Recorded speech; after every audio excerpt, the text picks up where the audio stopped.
Cradle of Deceit is an intense compilation of over 3 hours of our most gripping true crime content. Each harrowing video illuminates the chilling stories of mothers who have committed the unthinkable against their own children. These cases of betrayal and darkness will take you on a journey into the unsettling realities that lie beneath the surface of maternal love turned evil.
Are you Stephanie? Yeah. Alright, I'm Detective Chavez. I'm going to be investigating this, okay? I'm going to be out to talk to you a little bit, but chances what we're going to do is we're going to go down to the police station, okay? So it's a little more private, it's warmer, and that way we can talk about what happened, okay? Alright. You want her down there now? Yeah.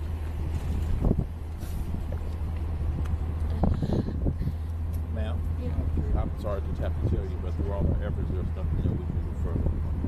Oh my God. Do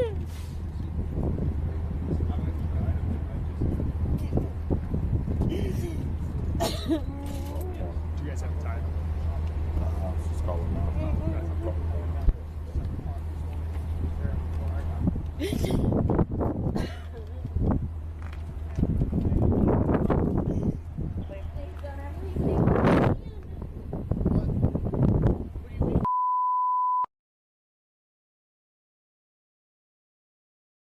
The cop just told me. What the f*** do you mean? They cannot resuscitate him. That's what I mean.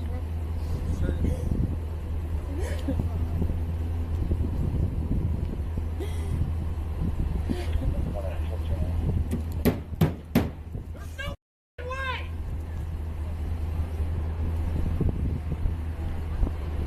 There's no way!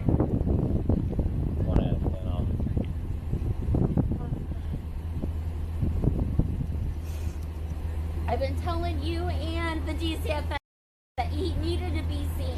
You guys are putting all your business out in front of everybody. That his behavior was not normal.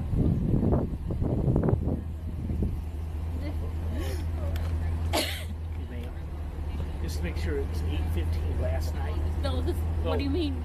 That you last saw him. Yeah. Last Yeah. night. Oh.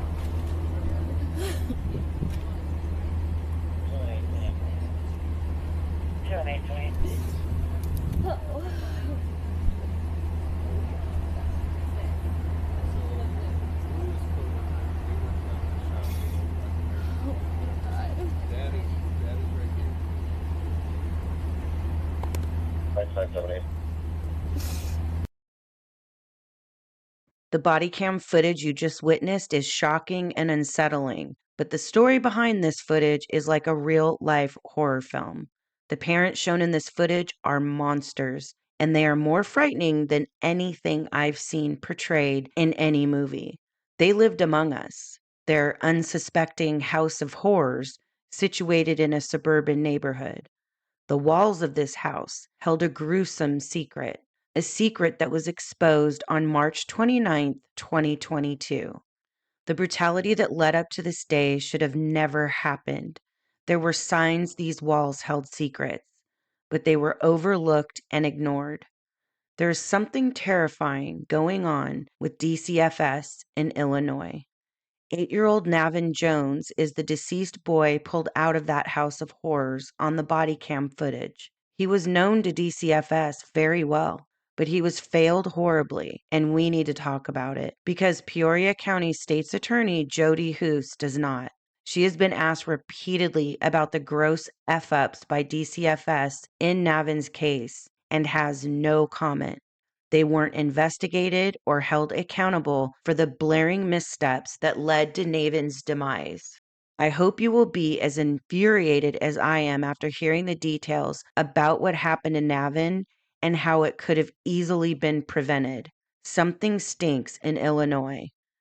You may have seen other videos on Navin's tragedy, but in this video, I really want to dive into the egregious failures by Illinois DCFS in this case. I also want to talk about why it is in so many cases, parents single out one child to take their wrath out on. There is a report from the DCFS Inspector General between July 1st, 2021 to June 30th, 2022. There were 171 children with DCFS contact that have lost their lives. That is a 40% increase from the year before. There are too many of these stories, and according to this report, they are only increasing. When Illinois' most vulnerable kids are in their darkest moments, it's the job of the Department of Children and Family Services to shine a light on what's gone wrong. But this report out Tuesday by the state's Auditor General, looking at the last 2 years of DCFS performance, finds the list of missteps by the department is growing, not shrinking, many of them uncorrected for years. You can see that some of these findings are on repeat, dating back to more than 25 years. Alpa Patel is with the Cook County Public Guardian's Office.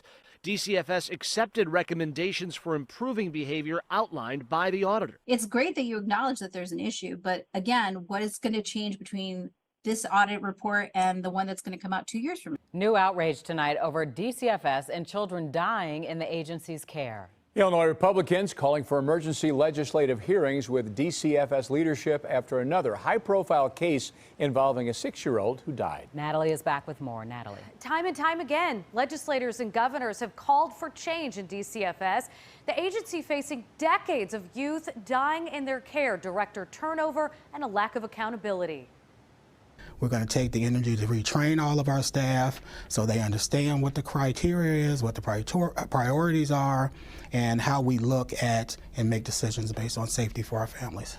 That was DCFS Director Mark Smith in 2019 after the high-profile deaths of 4 children, A.J. Friend, Jahir Gibbons, Tanaja Barnes, and Samaje Crosby, under the agency's care. I've been working to try and rectify the problems with DCFS ever since A.J. Friend was murdered by his parents after DCFS failed him. Tom Weber represents the area where A.J. was killed. He is once again demanding an overhaul of the agency after the death of 6-year-old Damari Perry, who, like A.J., died allegedly after being placed in a cold shower by a family member. Children like A.J. and Damari were innocent, and we left them unprotected.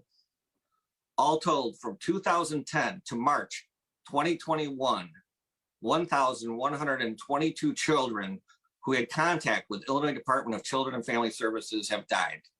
Weber joined fellow Republicans in a virtual press conference Thursday calling for the governor to step up. So far, Governor Pritzker has been silent on the issue. It's time he speaks up for the children of Illinois.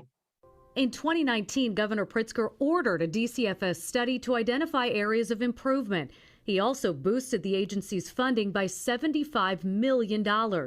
3 years later, it seems little has changed. It is time that Democrats and Republicans join together in the General Assembly to truly reform the failed policies of this agency.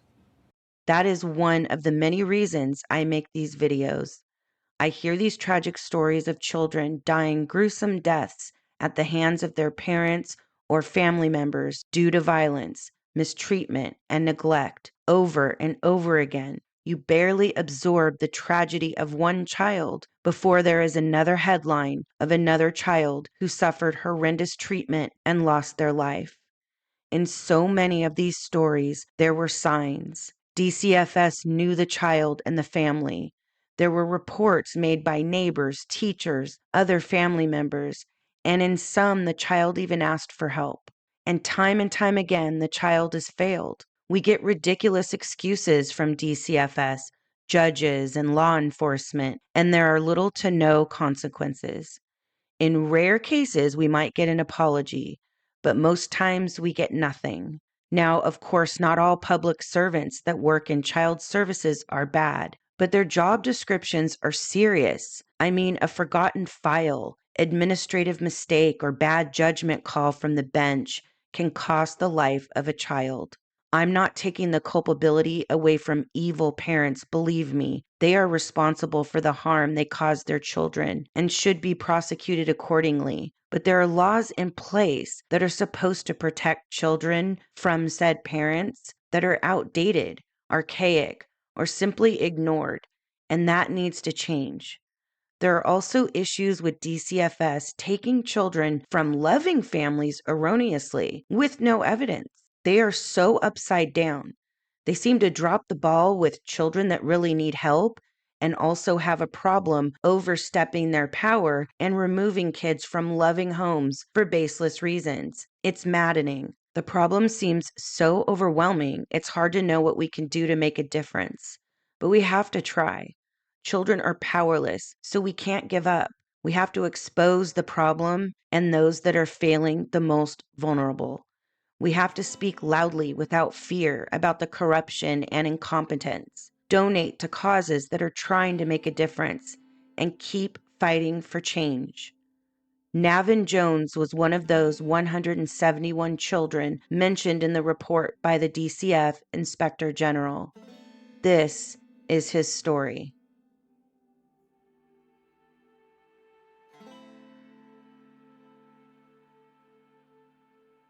Navin Alexander Jones was born December 27, 2013 in Peoria, Illinois, to Stephanie Jones and Brandon Walker. Stephanie and Brandon were not married but lived together as a couple. What's so heart-wrenching about this case is I can't tell you what Navin loved to do, his favorite things, or much about him at all. He was robbed of his childhood. He was alive only 8 short years. He never lived, really. He was only alive. His obituary says Navin was a sweet, loving boy with a great smile who was full of personality and always happy. I think whoever wrote this tried, but the always happy part, I beg to differ. Little Navin's first breaths were already tainted with suffering at the hands of his mother, Stephanie. He was born addicted to substances she used. Because of that, Navin and his brother were taken into DCFS custody. At some point, he must have been given back to Stephanie and Brandon. And I do have to say this. Sometimes parents make mistakes and should be allowed to redeem themselves. And if they do, get their kids back. I doubt it, but maybe Stephanie took steps to clean up and was given a second chance at raising Navin. But that didn't last long. Over the course of the next 4 years, there had been several reports to the DCFS hotline concerning Navin. Only one was deemed valid. It was found Stephanie Jones laid hands on Navin, causing visible bruising. Navin was able to get some relief from this monster in 2017 by going to live with his grandmother, Laura Walker. She is the mother of Navin's dad, Brandon Walker. Laura was able to gain legal guardianship of 4-year-old Navin and his older brother that same year. While Navin was living with his grandmother, he was healthy and thrived. For the first time in his little life, he had a chance at a childhood. For 4 years, he went to school, had friends, and lived a normal life. But in 2021, his grandmother made a decision that she will regret until her last breath.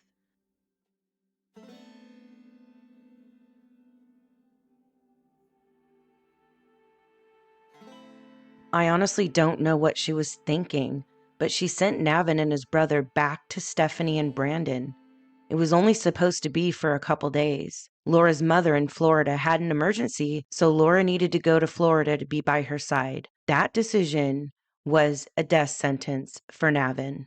According to investigators in this case, Navin was the only child that endured horrific treatment at the hands of his parents. His brother was found to be healthy and not subject to any neglect or physical harm. Emotionally is a whole different story, as he had to witness what was being done to Navin.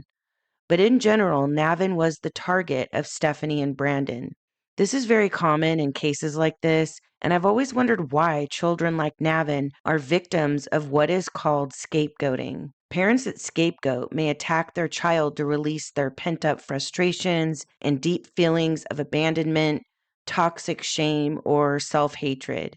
They might engage in splitting behaviors as well. They might pit one sibling against the other to create a camp of allies. Parents that split will also tend to see one child as good, the golden child, and another as bad, the scapegoat. This process of projection, shaming, and blaming serves to divert attention away from the rest of the family's mental and emotional problems via casting the targeted family member into the role of scapegoat. In many families where scapegoating occurs, the harm is mostly emotional. It can be physical as well, but in most cases, the child survives. But in cases like Navin's, the treatment ultimately leads to the death of the child. It's slow and insufferable. The suffering of the child makes the already sick and twisted parent feel power and control, offsetting their lack of self-worth and hatred. It can be generational. A child who grew up being treated this way may do the same to one of their children, and so on.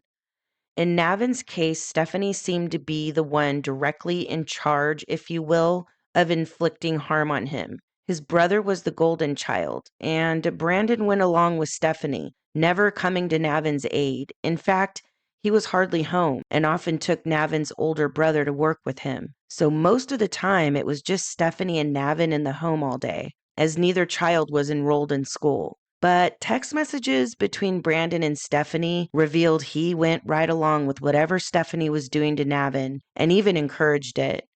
These two were a match made in the depths of Hades. I like to try and understand some of the behaviors of these perpetrators. I think it's important to educate ourselves so we might recognize behaviors and signs to be aware of. So if we see some of these, we can act on it and possibly save a child.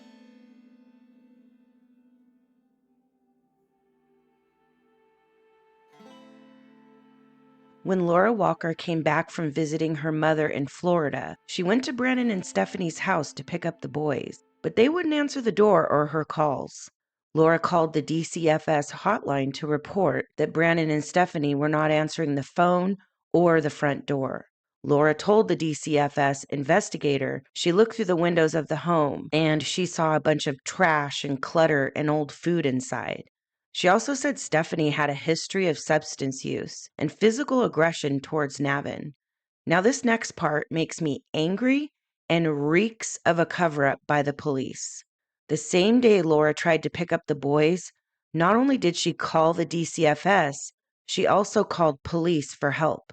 Police went to the house and left the children in the care of their parents.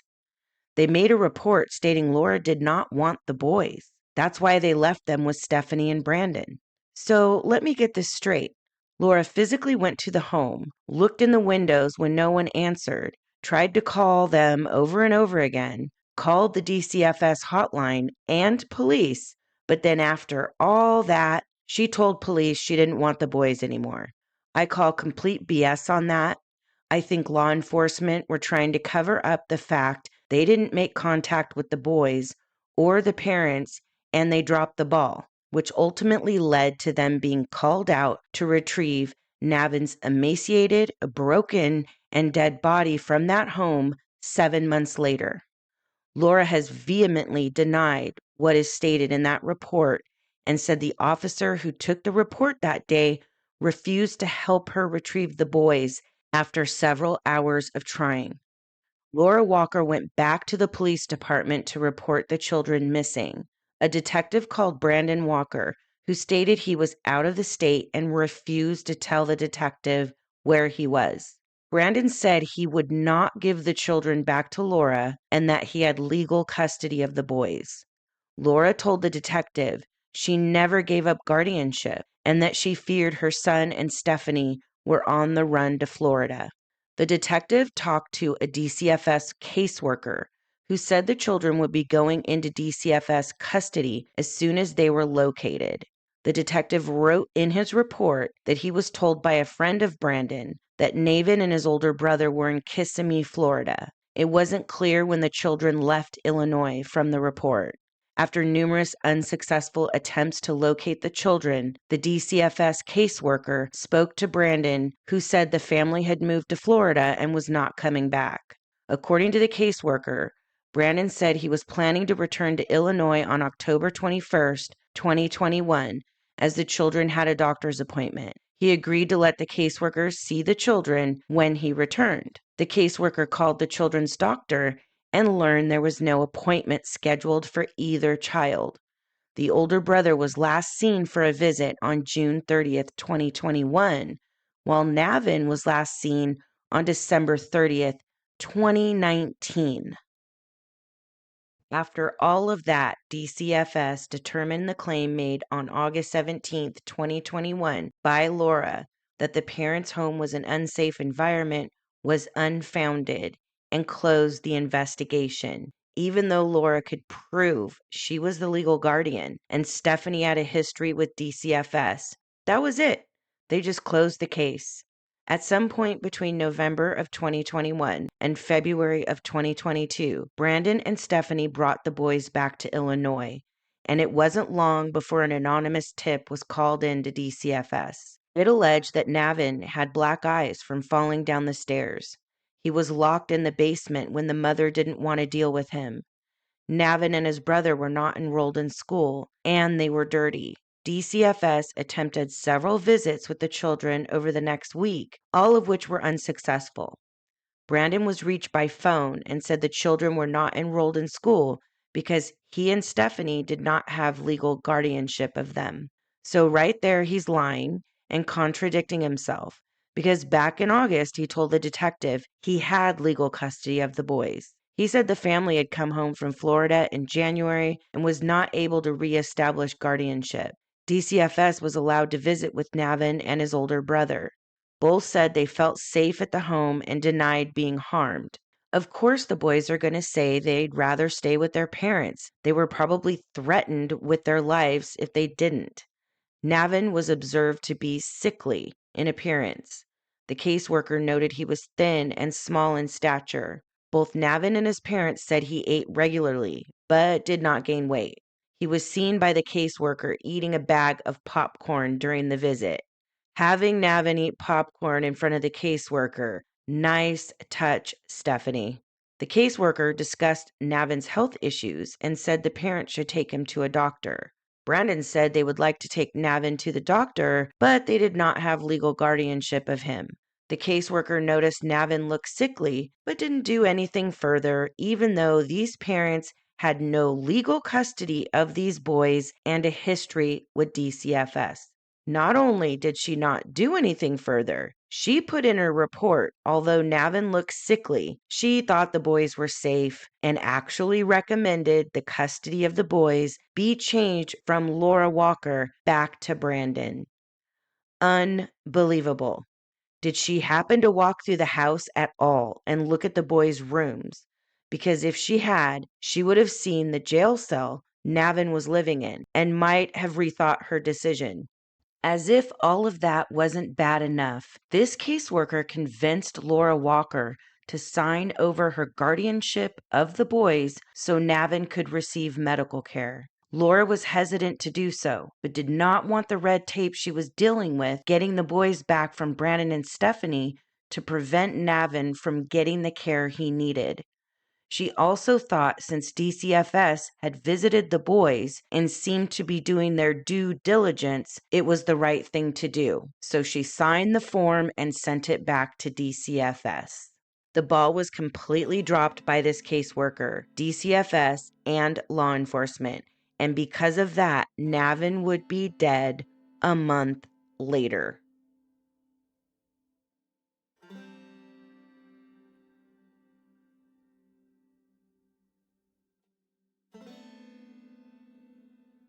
Okay, what is your callback phone number? Damn it. I'm sorry. What's your phone number? What's the address you need the ambulance at? 1717 Northdale. Is that a house? Is that a house or an apartment? It's a house. Okay, what is your callback phone number? Damn it. I'm sorry. What's your phone number?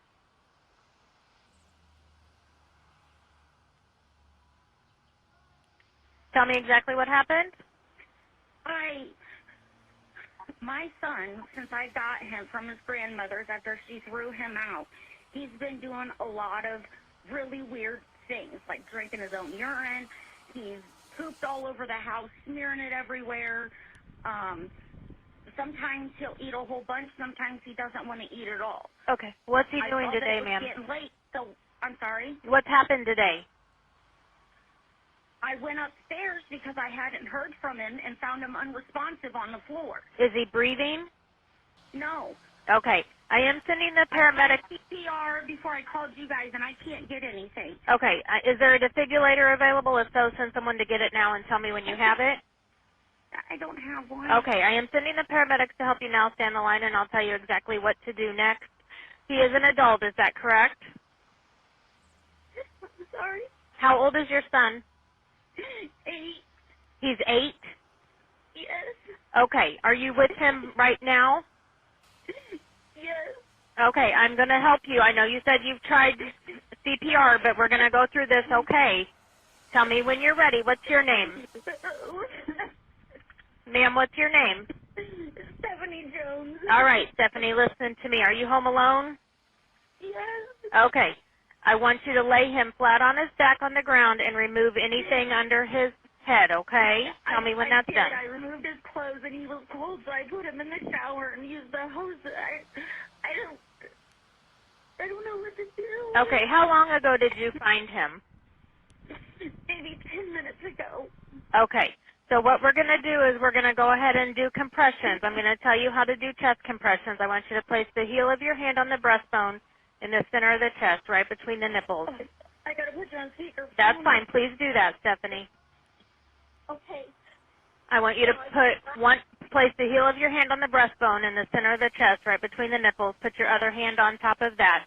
I want you to pump the chest hard and fast, at least twice per second and 2 inches deep. Please let the chest come all the way up between pumps, and we're going to do this until help can take over. I want you to count out loud so I can count with you, okay? Okay. Start. Yeah, I think they're here. Someone's knocking on my door. Is your door unlocked? No. Okay, go unlock it and come right back immediately.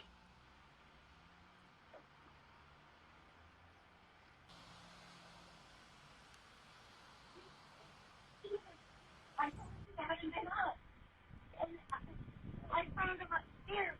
Okay, what's wrong with him? He's lived with his grandma for a really long time, and she threw him out. One thing that stands out to me about this call is that it takes Stephanie over a minute to tell the 911 operator that Navin is unconscious and not breathing. She spends the first minute berating him and blaming the grandmother for his behavior. Navin's behavior is the result of the unconscionable treatment from Stephanie and Brandon. It has absolutely nothing to do with his grandmother. Stephanie is more worried about covering her own ASS in this phone call than she is getting help for Navin. You can hear the 911 operator get frustrated with her and ask her why she called. Can you believe this monster disparaging a precious boy, her own son, like this at his death? This woman is vile. The only reason Stephanie is crying is because she's got to know what she's been doing to Navin is about to be found out. Any fake tears or crying from Stephanie is for herself, not for little Navin. Let's go back to the body cam footage from the first responders. Looks suspicious. Really? Is anyone inside? Chavez in there right now. Okay, way underweight. He's just skipping. 56. Apparently they had some DCFS interaction. You turn up towards 1717 North Dale. Houghton Willis know a little bit more, but apparently there's a custody dispute right now. Like grandma dropped the kids off here at the biological parents. Yeah, she said, yeah, well, Yeah, 75 on Gale. I'm 35 on Gale. I guess he went with dad this morning at like 6:15 when dad was going to work. Mom's claiming 8:15 was the last time. But last night. Yeah. So, yeah, okay. The kids are out there. I haven't been able to get close enough to see if there's any parts. Okay.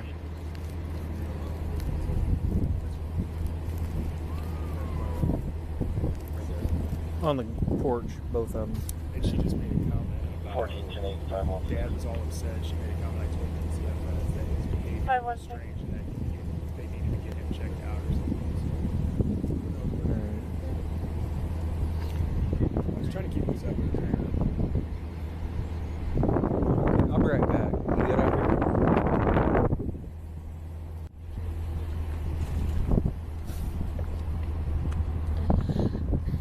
Ma'am? I'm sorry to have to tell you, but through all our efforts, there's nothing that we can do further. Oh my God. Do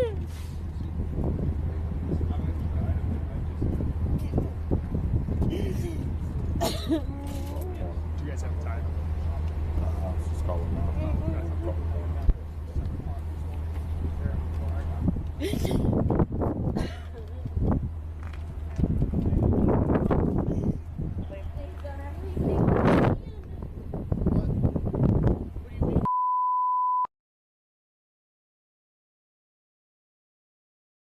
The cop just told me.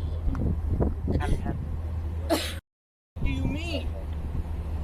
They cannot resuscitate him. That's what I mean.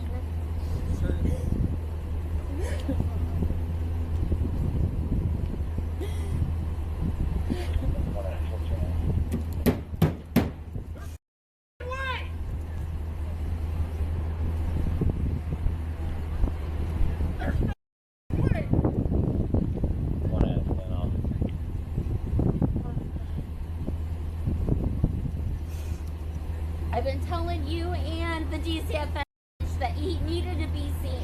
You guys are putting all your business out in front of everybody. That his behavior was not normal.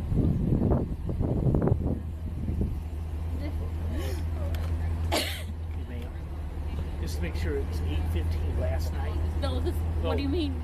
That you last saw him. Yeah. Last Yeah. night. Oh.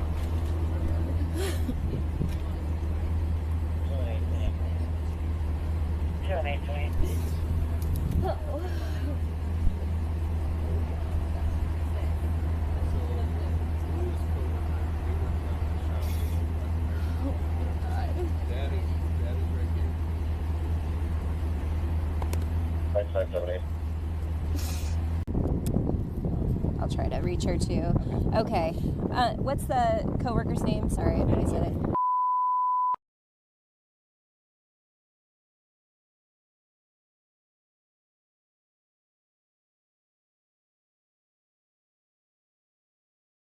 Nobody Okay. knows who has custody of the child. They don't. DCFS might, so I don't know. DCO, because they just unfounded the most recent report, so, okay. I'll let you guys know. I know for sure, yeah, all three of them are gonna need to go down there, so we'll get... Are you Stephanie? All right, I'm Detective Chavez. I'm going to be investigating this, okay? I'm going to be out to talk to you a little bit, but Chancellor, what we're going to do is we're going to go down to the police station, okay? So it's a little more private, it's warmer, and that way we can talk about what happened, okay? All right. You want her down there now? Yeah, all three of them. All three of them, probably. Yeah. Yeah. Officer Hogan's going to take you down there, okay? I don't know who that is. That's me. I'm sorry.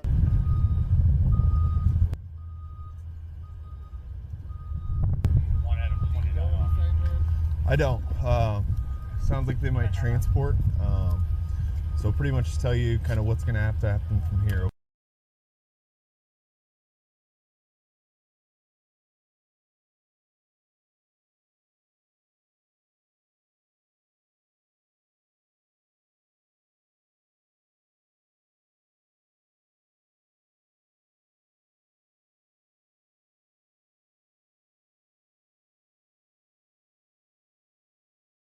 I just talked to him last night.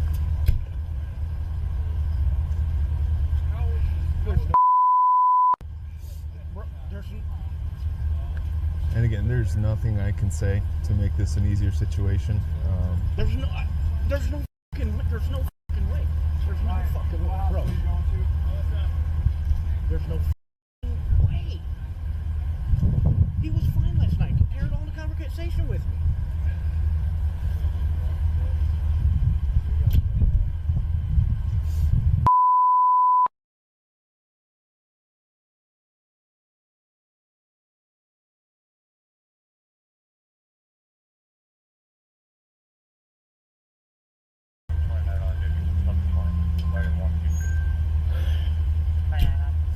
Hello?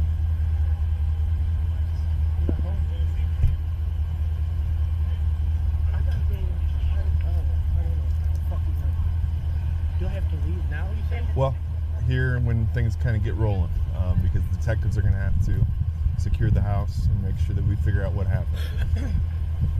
I gotta go to the police station, I guess. They think, I guess, that from what the cops said, they think they got this. So I don't know. They said they might have found this false.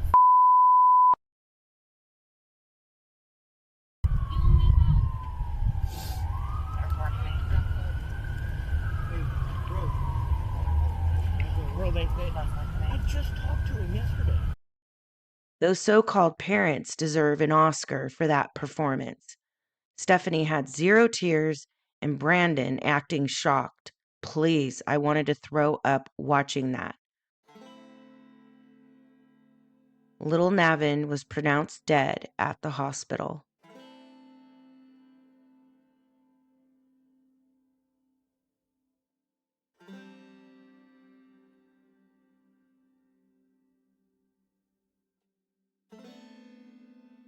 The day after Navin's death, March 30th, 2022, Stephanie Jones and Brandon Walker were arrested.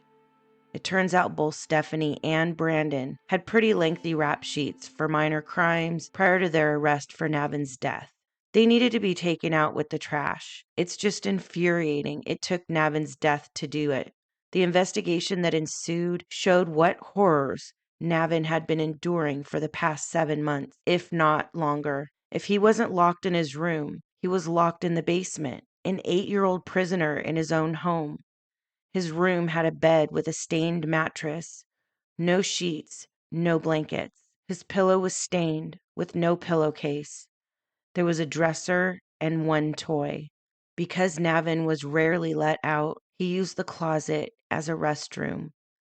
I'm sure you can imagine the filth and stench this precious boy was forced to live in. His door had no doorknob, and ropes were used to keep it tied shut.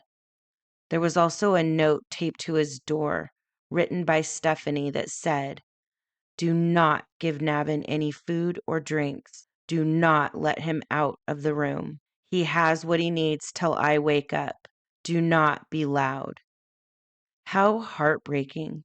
She had him locked in there like an animal with instructions on his door.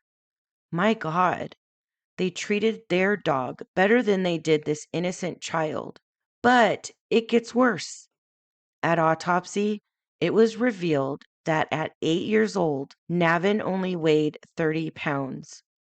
Some reports said he weighed 38 pounds, which isn't much better.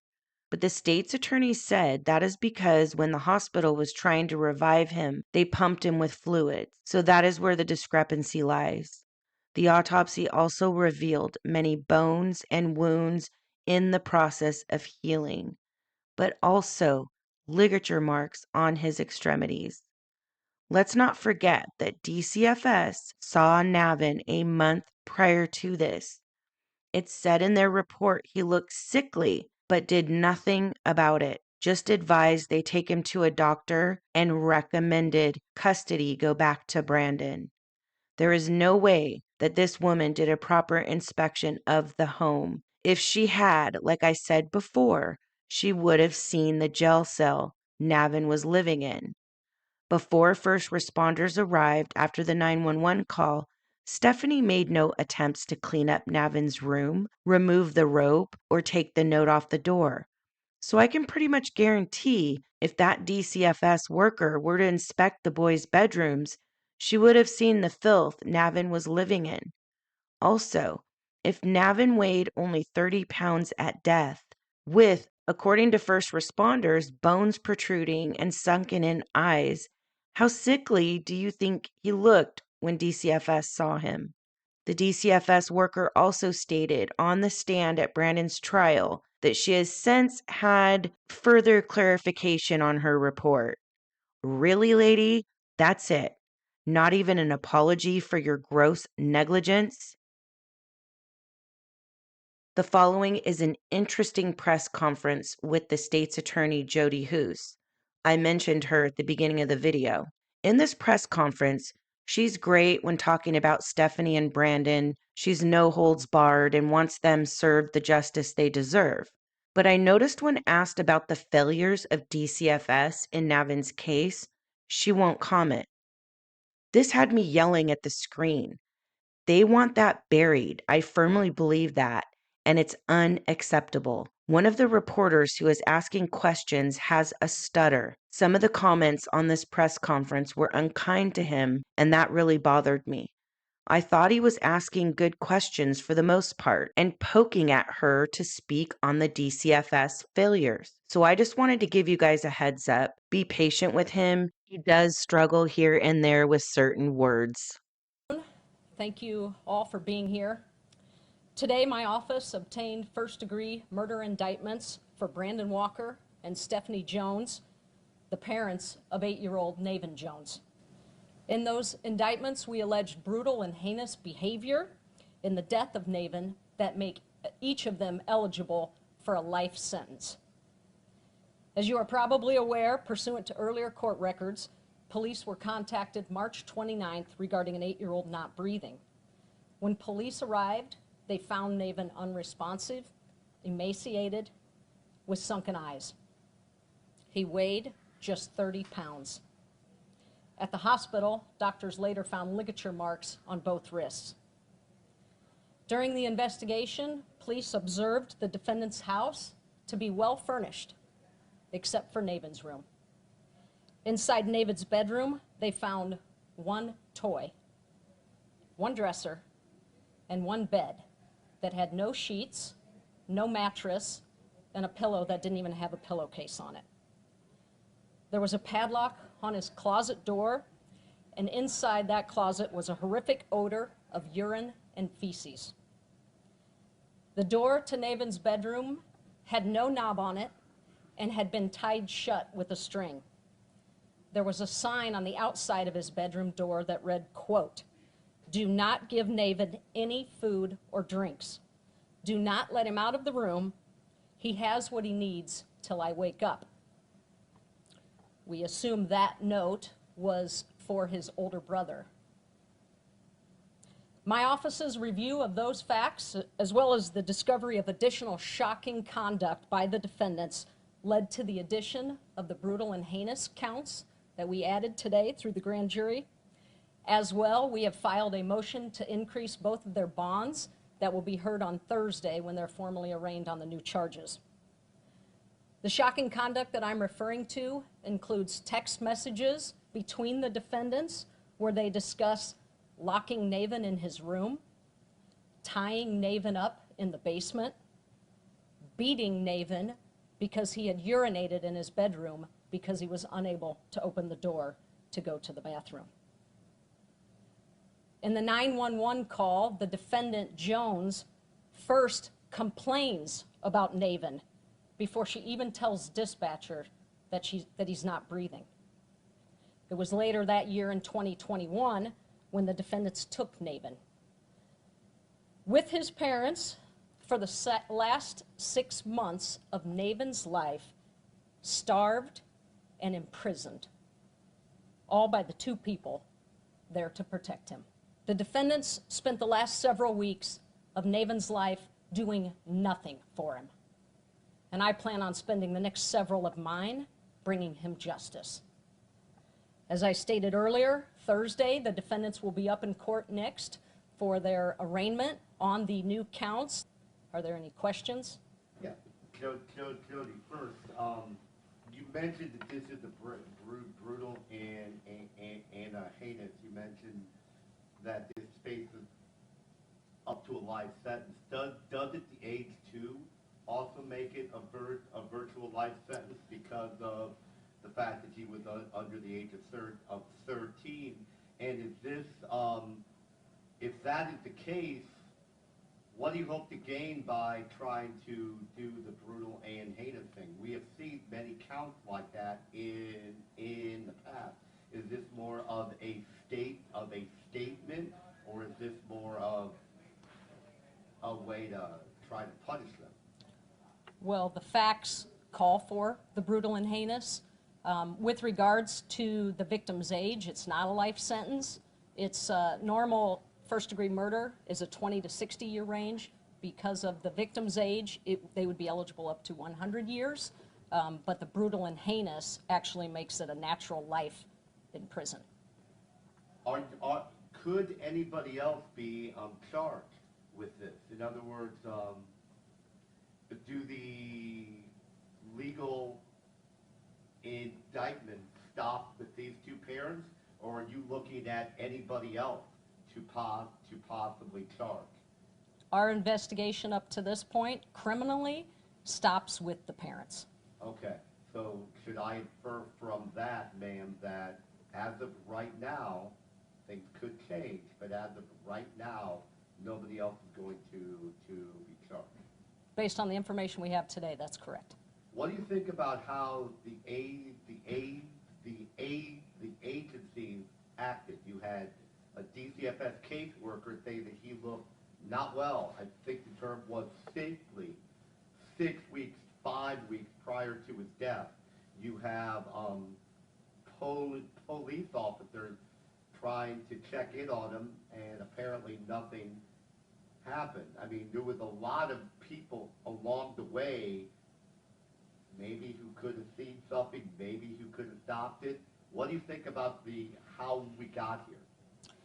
Well, I don't really have any comments on what other agencies did or didn't do before this. My investigation is focused on who was responsible for the murder, and that is the two parents. So I can't go into any more specifics than what I shared here because I'm bound to facts that either are in motions we've filed or have already been presented to a judge or in other court records. But when I say imprisoned, as I stated through their text messages, they discussed tying Navin in the basement. He had ligature marks on both his wrists, so we believe that did in fact occur. It was clearly apparent that they had left him locked in his room for substantial periods of time. I mean, there was urine and feces in the closet. He had no doorknob. He couldn't get out of the room. The note on his door. So we believe not only was he imprisoned in his room, but he was imprisoned in a basement too, an unfinished basement, by the way. You mentioned the bed did not have a mattress on it. Did it have a box spring? I'm sorry, I'm sleeping on a thing of spring. If I said mattress, I misspoke. I meant it was a bed with no sheets or blanket and a pillow without a pillowcase. So I think I did say mattress, so thank you for mattress. clarifying that for Right? me. It was just a bare mattress. Yes, with a pillow with no pillowcase. Okay. Did you find any evidence as to why they favored Navin over the brother? No. Or favored the brother, excuse me. Yeah, sorry. Yes. Yeah, I know what you meant. No, we didn't, which also makes this, hard to really understand and comprehend as to why you would do this to another person, let alone your own child. We know he could not get out of his bedroom There was a string that, the doorknob was off and a string went through it and appeared to have been tied outside. But we don't know if he was locked in the closet. There was a padlock on it for a reason. I don't know what that reason was. You know, this poor child for the last several weeks of his life was just wasting away. And you could see it by the last day. Surely they were observing that for several days and weeks up until the end. And I don't know how somebody just watches that, especially their own child. And in the DCFS timeline, they were there maybe 2 or 3 weeks prior to his death. I believe that's right. Sometime in February, I think. And he or she, whoever the caseworker was, reported that, you know, he looked sickly, that, why was nothing? I can't answer that. Yeah, I can't answer that. We have heard 2 weights. We have had 30 pounds from your office, and from Jamie, we heard 38.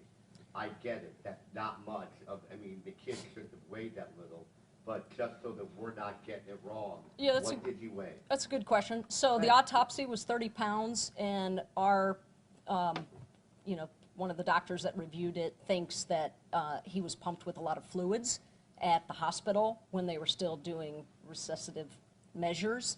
And so the 38 is most likely the fluids that were pumped into him, but at autopsy he was 30 pounds. Okay. One of the things that DCFS timeline is that I just did a story talking to grandma. The parents fought for this kid, sort of, kind of. They wouldn't let grandma take him back, according to her and according to the DCFS timeline. Is there any indication from your text messages, or is there any indication from what you've heard when things started to go south? Was he treated this way from last fall on, or did this appear to be a relatively new thing in the last 3 to 4 months, 2 months, 6 weeks? What? Well, we believe he only had him from August. Late summer, right. Early fall. So at most a several-month window. Right, but do we know when the abuse and all that We can't started? pinpoint it. According to the autopsy, as I stated, it was chronic and ongoing. The injuries that we observed, it wasn't just something that had occurred the day before or the week before, but we can't put an actual timeline of you know, what date, other than it was ongoing. And it obviously takes a while for somebody to get to the stage that he was to eventually die. That doesn't happen overnight either. What went wrong? And I say that we are supposed to have people who are mandated reporters. People walk up and down the street. DCFS is supposed to check on this boy. The cops stopped by in 2 different agencies, checked up on him. They went to Florida. People supposedly looked there. What went wrong? And I understand that I get it. But there was many parts where the system broke down. And but for one of those working, maybe this boy might still be with us. Well, I can't answer that. Is this a cautionary tale? I can't answer that. All I know is my office gets involved when, unfortunately, he was deceased, and we're going to do everything we can now at this point to bring justice to him. I do appreciate how tough Jody is in regards to Stephanie and Brandon, but the silence on the failures of DCFS is suspicious to me. Why won't she speak on this? I'm sure some of you watching have heard of the case of Gabriel Hernandez. He was an 8-year-old boy from California who died one of the most horrific deaths at the hands of his mother and her boyfriend in 2013. Not only were Gabriel's mother and her boyfriend held accountable for his death, but 4 social workers were charged as well. At least the state tried to hold them accountable. The Court of Appeals thought differently, but the premise was there, and I firmly believe it should be. So holding DCFS accountable in some way in Navin's case is not so far-reaching. Protecting social workers that cause harm is horrendous. They shouldn't have blanket immunity when they fail children. They should be punished accordingly, depending on the consequences of their actions. I really don't think that's too much to ask. Children have zero ability to protect themselves. So if the system that is set up to protect them egregiously fails them, they should have to face consequences for that. And we as U.S. citizens have a right to demand that.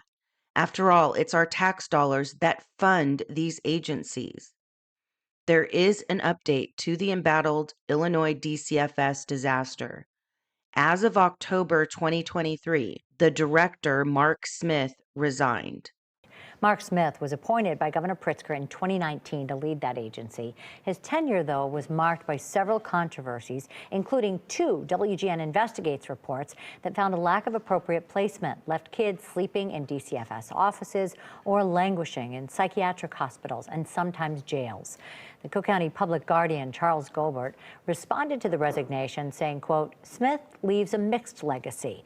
Gilbert applauded his leadership during the pandemic, but also said during Smith's tenure, hundreds of children died despite DCFS involvement. He was unable to resolve the placement crisis. Earlier this year, in 2024, Governor Pritzker appointed a new Illinois DCFS director, Heidi Mueller. The new director of the Department of Children and Family Services was ordered to testify about systemic issues she's now tasked with fixing. Heidi Miller had to explain today why some kids in the system are being held in psychiatric hospitals longer than medically necessary. CBS 2 investigator Megan Hickey spoke exclusively with Miller outside juvenile court. Thursday's hearing at Cook County Juvenile Court had to do with 3 specific cases, but also the decades-long systemic failures that have caused kids to suffer. In one case, a DCFS ward was left in an emergency room for over a week, waiting for a placement at a psychiatric hospital, during which he was restrained in his bed 11 times and given 77 doses of tranquilizers. In another case, over the span of about a month, a 13-year-old boy was left in an emergency room for a total of 20 days. No fresh air, no playground, no school. A third child was placed into a psychiatric hospital twice, but he was left there for a total of 11 months, most of the time after the doctor said he was ready for discharge. This is a relatively new phenomenon. It's an unhealthy issue for kids and an expensive issue for taxpayers. The DCFS chief medical consultant, Dr. Michael Naylor, who we sat down with in 2022, tells us has grown over the last decade. They are definitely languishing. Miller acknowledged the problem when I spoke to her outside court. How are you going to fix it? That's a great question. Like I said in the hearing today, it would be crazy for me to come in and say, I'm going to fix it by myself. Some kids get stuck in those hospitals because there's a shortage of appropriate places for them to go once they're ready for discharge. Her major goal is developing more specialized placements for kids to move into. When it comes to those placements, Director Miller says DCFS has awarded $100 million in grants to 13 different providers to provide more specialized placements for those kids. I'm trying to meet with as many people as I can and listen as much as I can because we really have to do it together. I can't do it by myself. You said that we will see improvement by the end of this calendar year. Is that a promise? Yes. A promise that this court says they'll hold her to. That report shed light on some of the failures with Illinois DCFS. Can you imagine what we don't know about? I pray Heidi can make a difference. Brandon Walker pled not guilty to the charges he faced in Navin's death. His trial began in December of 2023. The premise of his defense was that Stephanie was the one who physically harmed Navin for months, ultimately causing his death, and that if he had been granted legal guardianship, he would have sought medical attention for Navin. A nurse practitioner refuted that on the stand, testifying that Navin's brother was seen, and at that time neither he or Stephanie had legal guardianship of the boys. Jurors were shown graphic photos of Navin's skeletal body with cuts, bruises, and scars, as well as the horrific conditions he lived in. A desolate bedroom, littered with human waste. Other images showed how Navin progressively grew skinnier in the final 18 months of his life. Brandon did testify on his own behalf and said he last saw Navin 2 days before he died.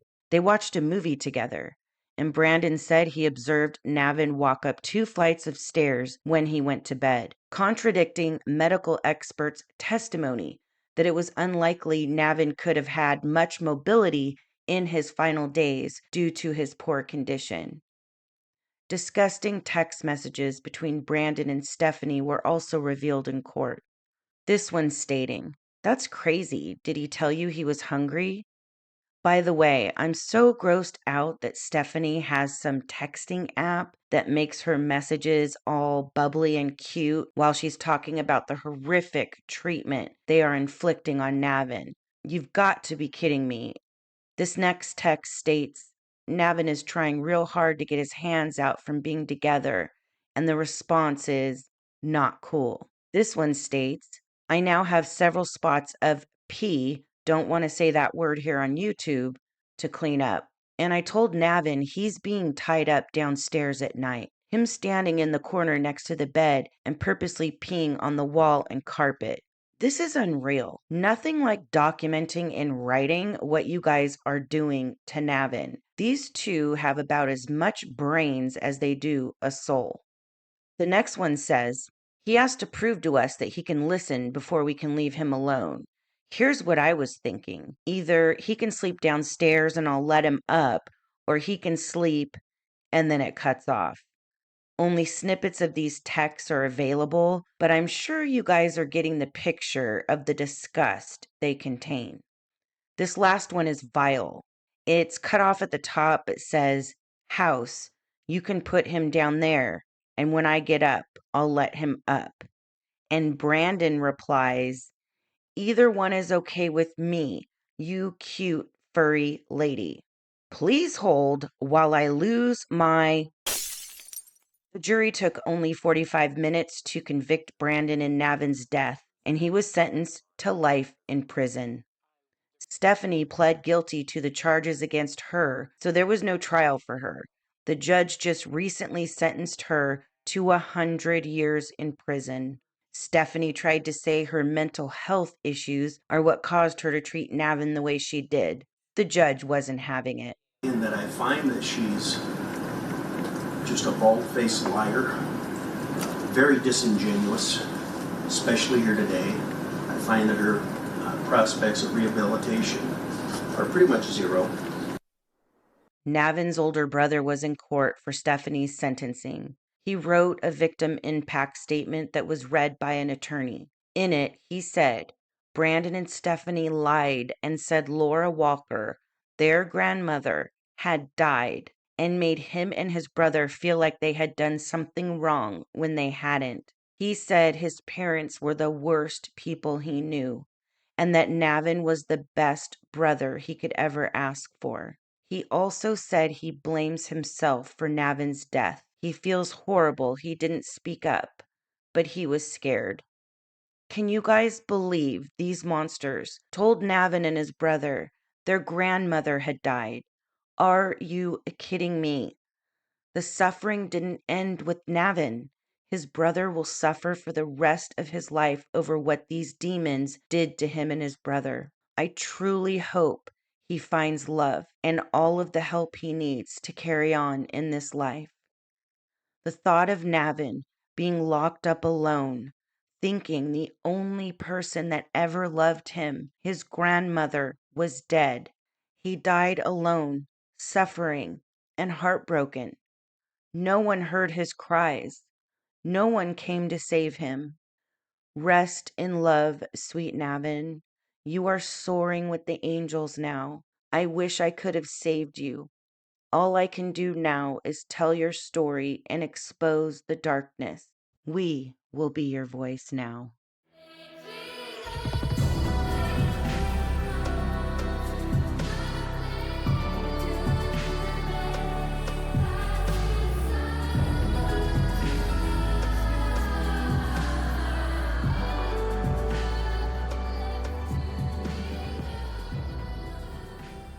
This video footage is deceiving. What seems like a loving mother is actually a wolf in sheep's clothing.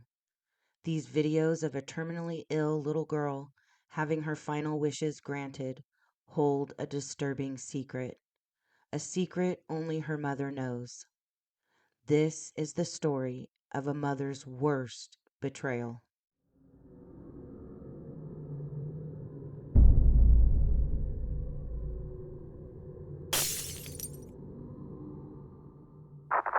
She won our hearts as Bat Princess Olivia Gant, living out her wish as a superhero on a Make-A-Wish Day in 2017. Now her mother is fighting charges that she faked her daughter's illness and murdered the girl when Olivia was 7 years old.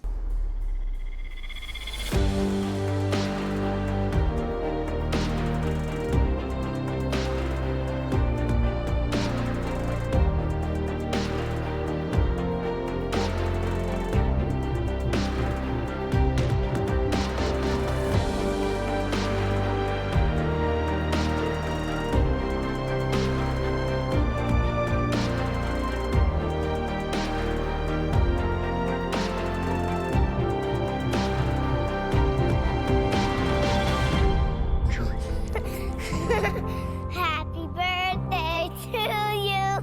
And I'm Olivia. And we're making a cake, right? Yes. She opened her eyes and looked at me and recognized me and said, "Papa, I'm hungry." She was hungry. 2 days later, she died.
A mother's love can be one of the most powerful forces in the world. Most mothers would give their own life to protect their child. The love between mother and child can be one of the strongest, most beautiful bonds. Even in the animal world, a mother can become a deadly force to be reckoned with if she feels her offspring is in danger. I think that's what makes Olivia's story so horrific. She lived only 7 short years, and every day she was on this earth, she was wrought with pain and suffering, all at the hands of her mother.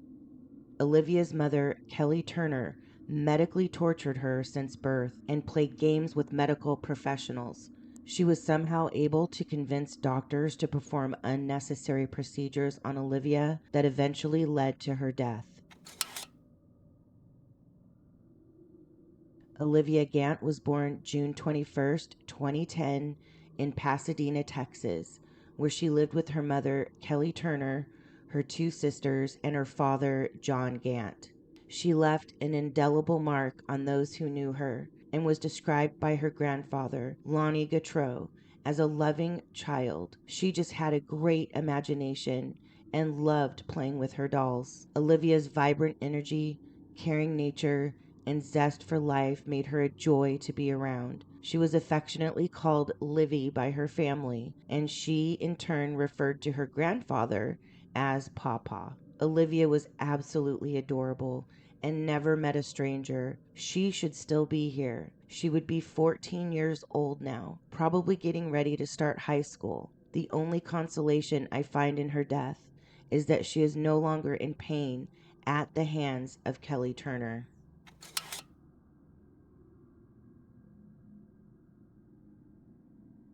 From the moment of Olivia's birth, Kelly would find things she thought were wrong with Olivia and bring those issues to her doctor's attention. In 2011, when Olivia was just a year old, Kelly started an online blog detailing Olivia's alleged medical issues to garner sympathy and support. The first page of the blog, Kelly called, quote-unquote, a little background. She talks about when Olivia's medical conditions started and describes in detail what they were. Let's read through some of this blog. It'll give us some insights into what was going on in Kelly's head and how this journey of deception and betrayal started. Olivia was born premature and was, other than little, healthy, or so we thought. At around 9-month checkup, her pediatrician noticed that she was not developing mentally, physically, and that her head was growing off the chart. After a trip to the orthotics place and a referral to the neurologist, we thought we would simply get a helmet to reshape her skull and all would be well. Don't ever count your chickens before they hatch. MRI of the brain at the neuro office showed that Olivia had a vascular malformation of the brain. Further testing determined that it was inoperable. What came with that? Possibility of seizures, blindness, aneurysm, stroke, or death. It was decided that she would be monitored every few months. The next MRI led them to do an ultrasound because something in her neck looked different. So we now have discovered that there is a tumor on the parotid gland in her neck. What comes with that, you may wonder? Deafness in the right ear, trouble swallowing, trouble chewing. So in the course of from the time Olivia began seeing the doctor for specific things in her short life, we have now turned to, in June, have extended our diagnosis list and have been to several doctors before we found one actually able to test and treat Olivia, and we found them in Denver, Colorado. Okay, I have to interrupt reading her blog really quick and just explain a couple things before we move forward. If a physician or specialist did not agree with what Kelly thought was wrong with Olivia, she would do what's called doctor shop. Most doctor shoppers are going to different physicians in order to get prescriptions for controlled substances. But in Kelly's case, she was doctor shopping for physicians who would give her the diagnoses she was looking for. She apparently found some medical professionals in Colorado who might go along with her delusions, so she relocated to Littleton, Colorado with her daughters. Olivia's father, John Gant, couldn't leave his job in Texas, so he stayed behind. I couldn't find much information on John Gant or on the relationship between him and Kelly. News articles have stated they were married, and some have stated they had a tumultuous relationship. Let's get back to the blog. Olivia, at the age of 2, is an autistic child with an inoperable vascular malformation, a tumor on the parotid gland, external hydrocephalus, too much water on the outside of the brain, developmental delay, L-carnitine deficiency, seizure disorder, and celiac disease. Fast forward, and Olivia is now 4.5 years old. She is just a ball full of energy and love. She is the strongest little girl I have ever met, although her sisters do put up a good fight as well. However, her diagnosis list is still pretty long.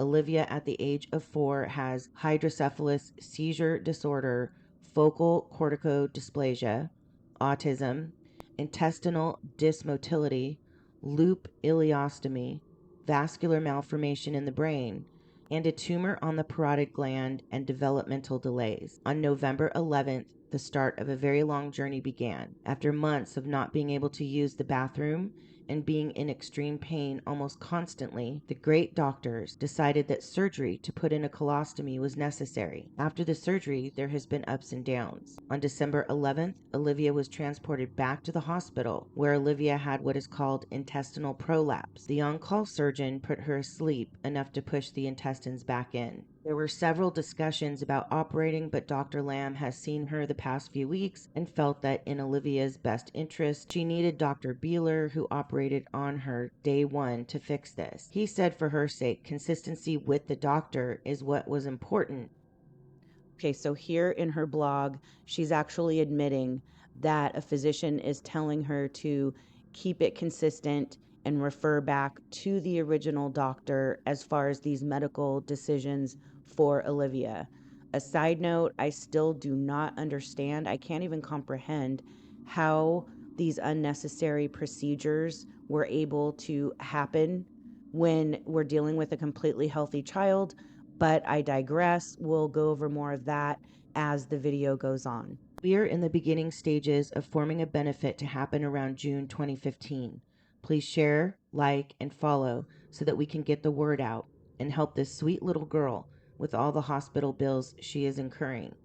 If you would like additional information or would like to donate, please comment below.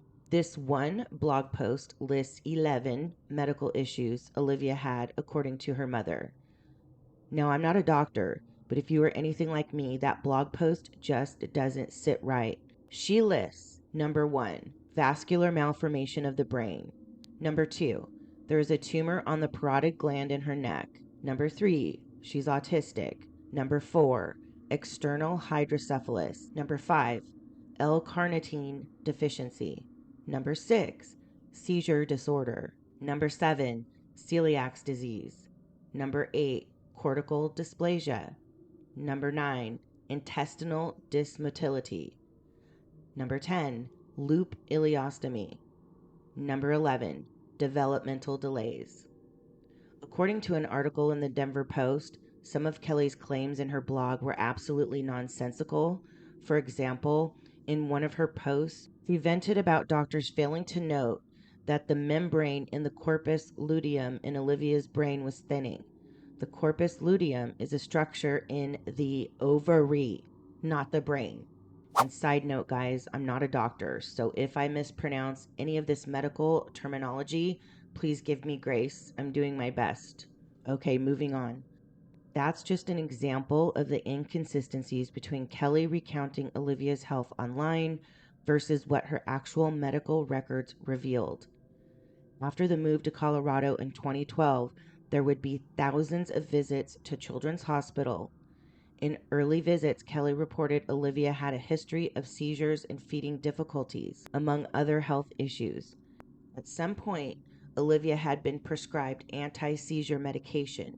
It's not clear if that was prescribed by a doctor in Texas or Colorado, but in July of 2014, a neurologist in Colorado determined Olivia did not have seizures and advised Kelly to take her off the medication. Kelly would not follow the neurologist's instructions and kept administering the anti-seizure medication to Olivia.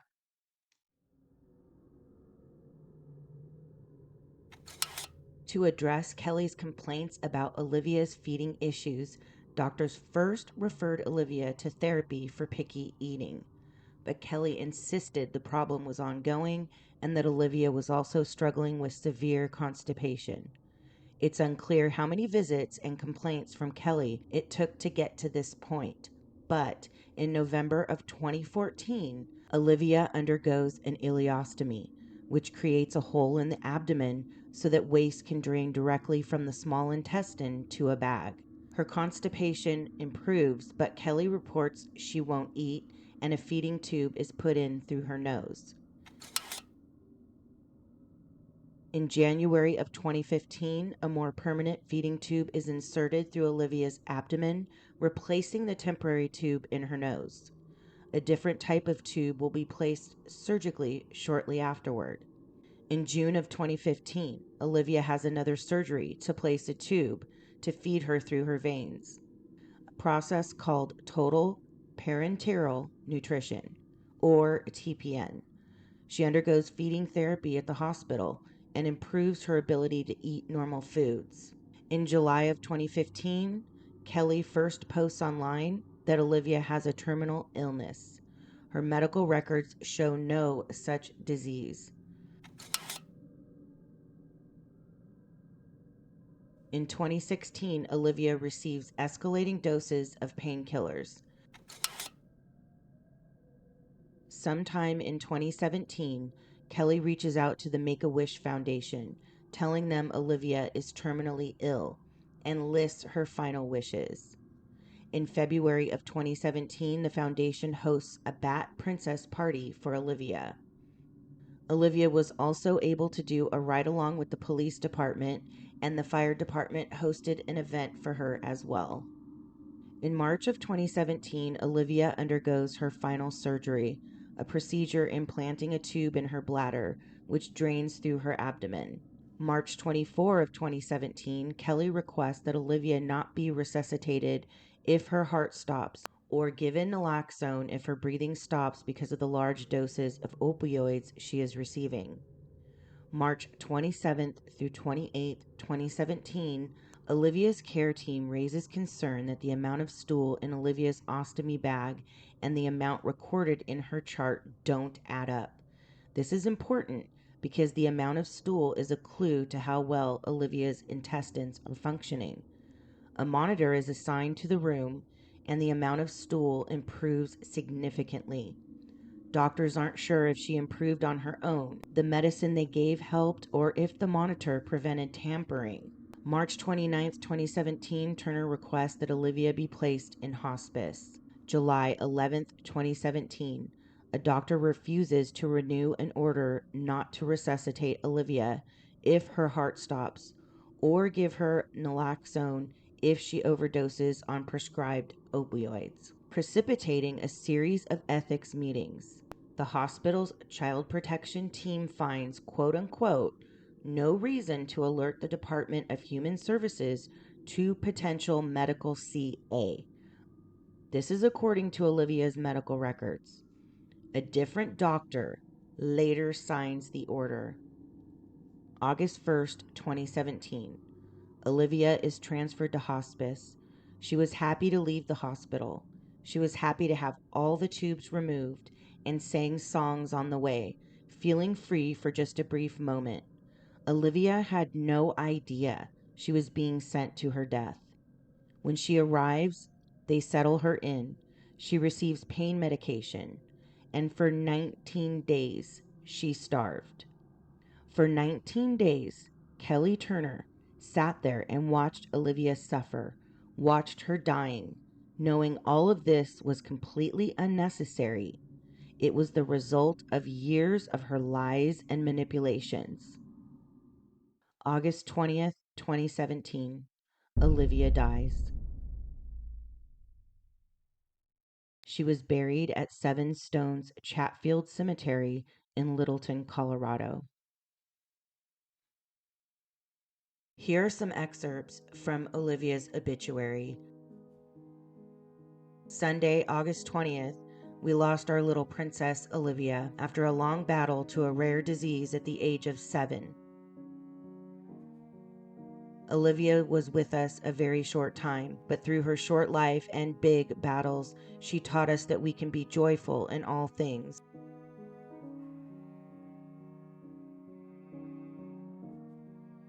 After many operations and numerous stays in the hospital, Olivia always came home with a smile. She would be overjoyed to see her big sisters and ready to play with them immediately.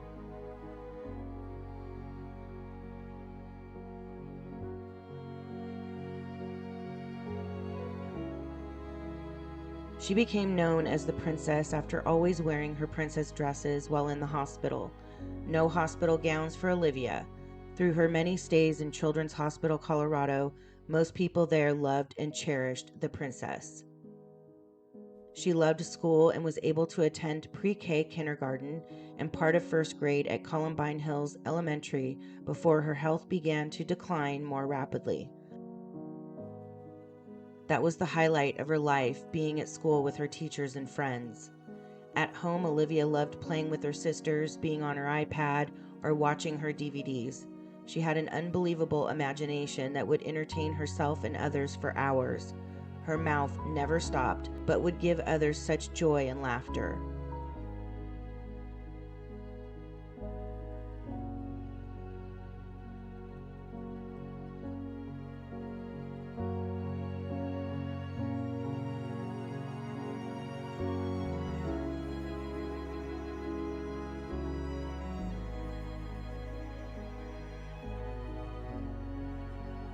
When she was able, her favorite places to visit were Dairy Queen, the zoo, and Dinosaur Ridge. She loved vanilla ice cream cones, lions, and could tell you almost anything about dinosaurs and sharks. It was only the last month that playing and talking began to cease. Our precious little princess will now have a new body, no tubes, no more pain or sickness, and everlasting joy with our Lord. See you in heaven, our precious Olivia, you and your hero with our Lord.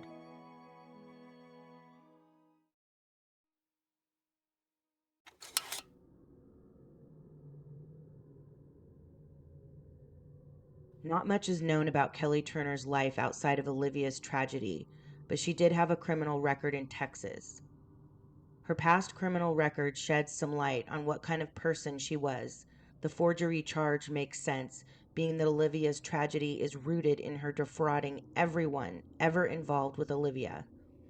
Impersonation of a medical technician seems to show some sick fascination with the medical field.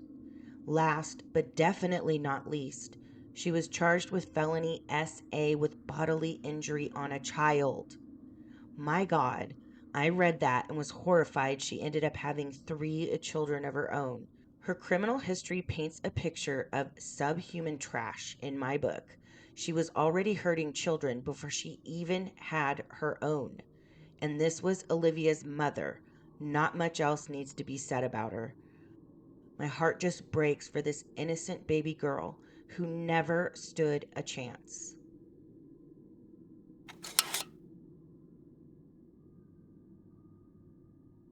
Fast forward to October of 2018. Kelly brings Olivia's sister to a new primary care physician, Dr. Courtney Santucci, after her original primary care physician had retired. She expressed concerns her daughter was having bone pain. Kelly told the physician that she was previously treated for lymphoma in Texas and stated she had cancer. Dr. Santucci noticed Olivia's sister did not have any scars associated with cancer treatment and contacted the family's former physicians in Texas. She found out that she had never been diagnosed or treated for cancer. The doctor reported her findings, which led to a CA case being filed with the state, and an investigation began. Because of Olivia's untimely death, the investigation into CA on her sister sparked Colorado Children's Hospital's Child Protection Team to be notified. The team alerted the Department of Human Services with concerns about Kelly Turner medically harming Olivia and her surviving sister. Within days, authorities interviewed Olivia's sister at school and told Kelly she had to move out of the family's home, separating her from Olivia's surviving sisters pending further investigation. During the investigation, it was found that some doctors and nurses at Children's Hospital Colorado had raised concerns that Olivia was being medically harmed by her mother weeks before she died. But none of them reported their suspicions despite the state's mandated reporting laws. Instead, the hospital investigated those concerns internally through its own child protection team and had a series of ethics meetings. They relied in part on false information provided by Olivia's mother. They concluded there was no reason to alert the outside authorities to potential CA. It's been reported that a 2016 hospital written policy instructs its medical providers to submit concerns of CA to the hospital's internal child protection team, which then decides if outside authorities should be alerted. That seems like an authoritarian way to protect the hospital's interests, not the children's. Just my opinion. The investigation also revealed how Children's Hospital Colorado, known to be a leader in recognizing CA, discounted doctors' and nurses' concerns and missed potential warning signs. Olivia's medical records didn't clearly show how doctors determined her intestines were failing, which led to the invasive ileostomy procedure. A month before intestinal failure was listed on Olivia's medical records, staff documented her eating small amounts of food with no apparent problems and maintaining a stable weight. After the ileostomy procedure, providers at the hospital noticed discrepancies between how much discharge they saw in Olivia's stoma bag and how much was recorded in her medical records. The discharge was an important indicator of how well her intestines were working, and when Olivia's caregivers reported the discrepancies, Dr. Deborah Nigut ordered her to be monitored one-on-one for 24 hours. This decision made Kelly very upset, and she protested the decision, stating they were trying to punish her and thought she was being a bad mother. During the investigation, a nurse's aide spoke of Kelly often becoming indignant, taking concerns to supervising nurses, or calling doctors directly. It was also revealed that Olivia became somewhat of a poster child for the hospital due to her frequent stays. She was pictured in brochures, featured in fundraisers, and the nurse's aide stated the staff would jump through hoops for Kelly because Olivia was so public, and Kelly had them in a vice grip. The hospital went through with 24-hour monitoring and noted the stoma bag output dramatically improved and increased to a normal range. The timing of the improvement raised concerns, according to notes written by Dr. Nigut. At a later hospital stay, Kelly urged the doctor on overnight duty to double Olivia's dose of opioid medication. The doctor pushed back and stated the dose she was requesting could knock a child unconscious and stop their breathing. He declined to increase the dosage.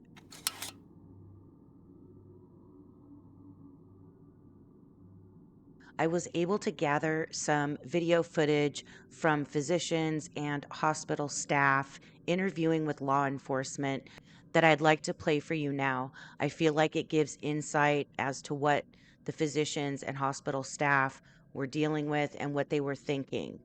I will say, though, there's a lot of excuses in these videos, and by the time I was done watching them, I was quite infuriated. You'll have to let me know what you guys think, but I definitely think we need to watch these. It's going to help us understand what they were thinking when they were dealing with Olivia and her mother, Kelly.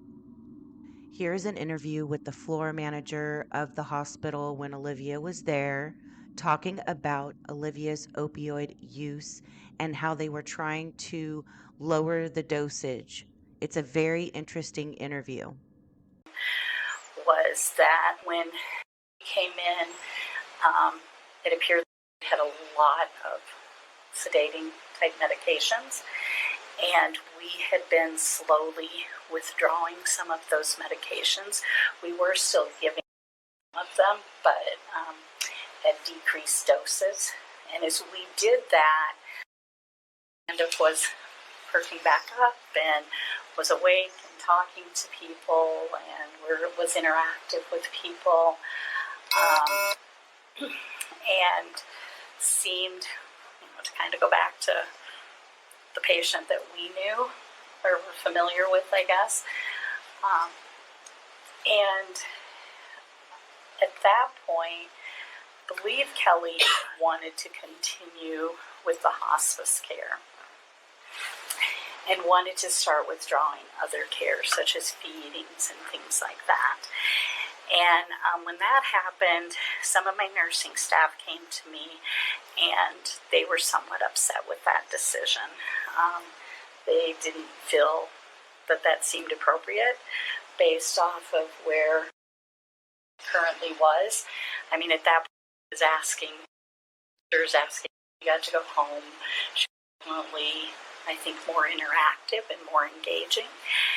And they came to me and were concerned with that. Ethics did come in and explain, based off of her diagnosis, based off the symptoms that we feel like she's experiencing at home, from information that we had gathered from Kelly, that this was appropriate, that it met a definition of being something that would be life-ending. And so, based off of the information that they had, that's why they were supporting that decision. Most parents are really invested in us doing everything possible for their kids, sometimes even beyond the point that it's not going to be beneficial anymore and it's not going to be helpful. And even when you try to convince, to say, if you really want this, we'll do this, but it's not like going to change the outcome. It's not going to, they are so invested in prolonging their child's life and doing everything possible, to be hopeful and to think, if we hang on a little bit longer, there might be a new med, a new that's kind of what most parents are going for. And I never got that feeling from Kelly. We did have a meeting with them, and she did express, extreme discomfort, that she really did not feel that Kelly was making the appropriate decision. And what the CAP team asked us, they said for us to be able to report it,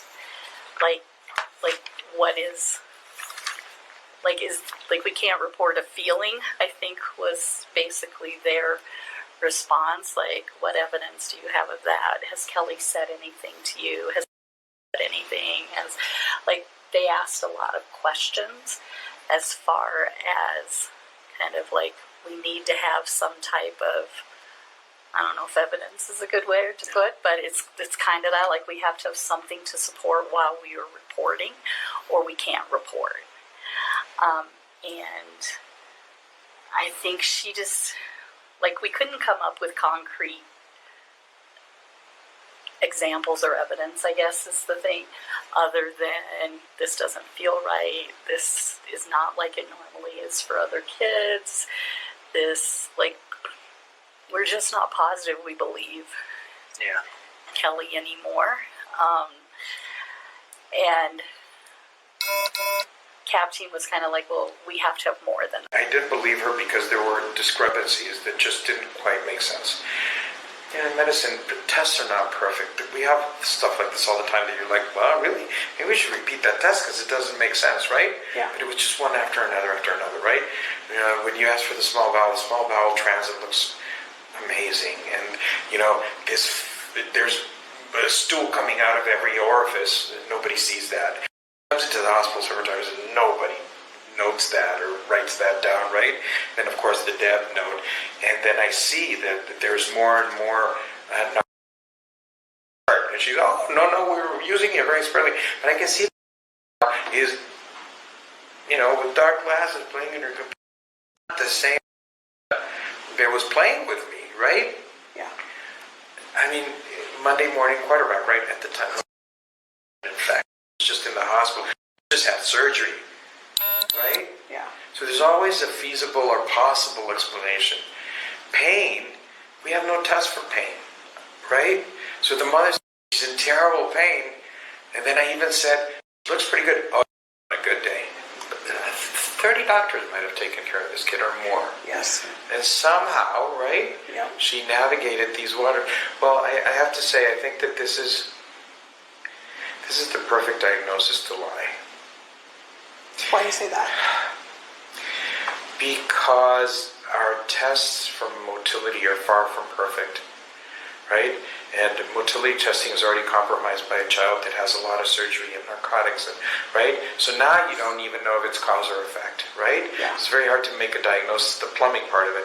For pain, we have nothing, right? Nothing. You just have to take somebody's word for it. It's very easy.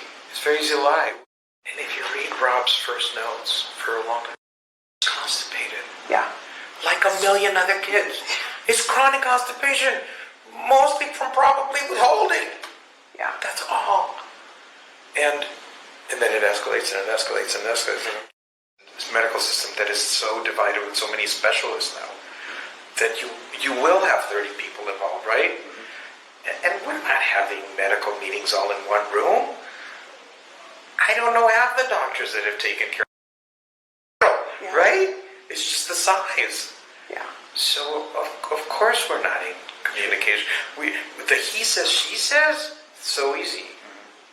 Okay. If she says, oh, the surgeon said this, unfortunately, I'm probably not going to take the time to call surgeon and say, "Did you really say that?"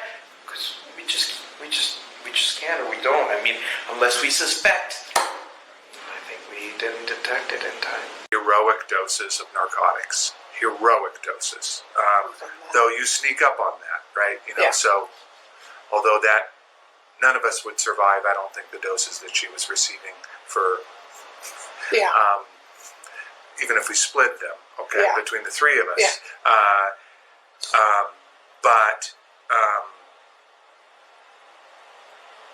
But that was a scenario where I was really taken aback, and I'm saying, well, all right, well, this girl stood up on the gurney and gave me a hug, if I remember correctly, in the ER at the time of admission, and I'm saying, okay, well, where does the DNR come from, and who does not have a quality of life, and all of this piece, and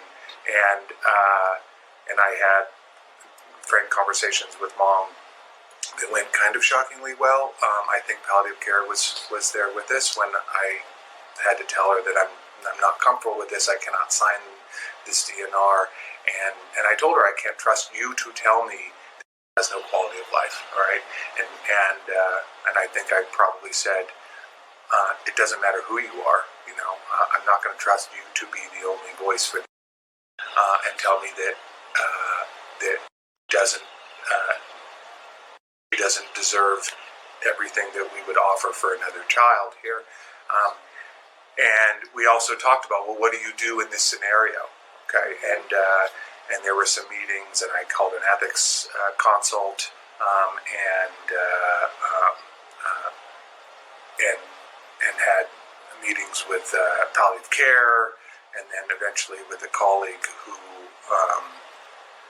took over her care, because I just wasn't comfortable with that scenario. And in those conversations, we talked about, well, what do you do with this, right?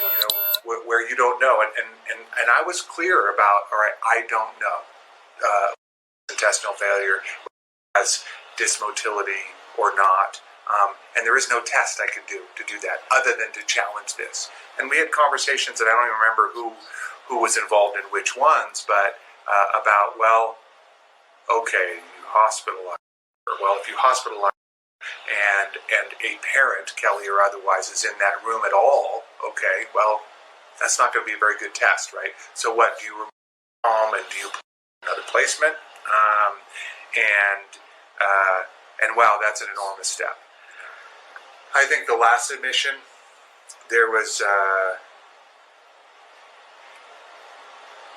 close to, despite the many hours that day, there really was no substantial discussion about signs or symptoms there. It was really all about, okay, we have a DNR.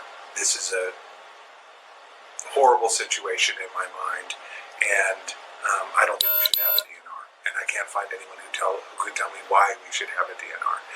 And I sought out people who knew her, and that was the focus of the last admission. And in the end, I remain very, very uncomfortable with the situation and care. I mean, I've never been in a situation where I refuse somebody's care. I've never heard of that before.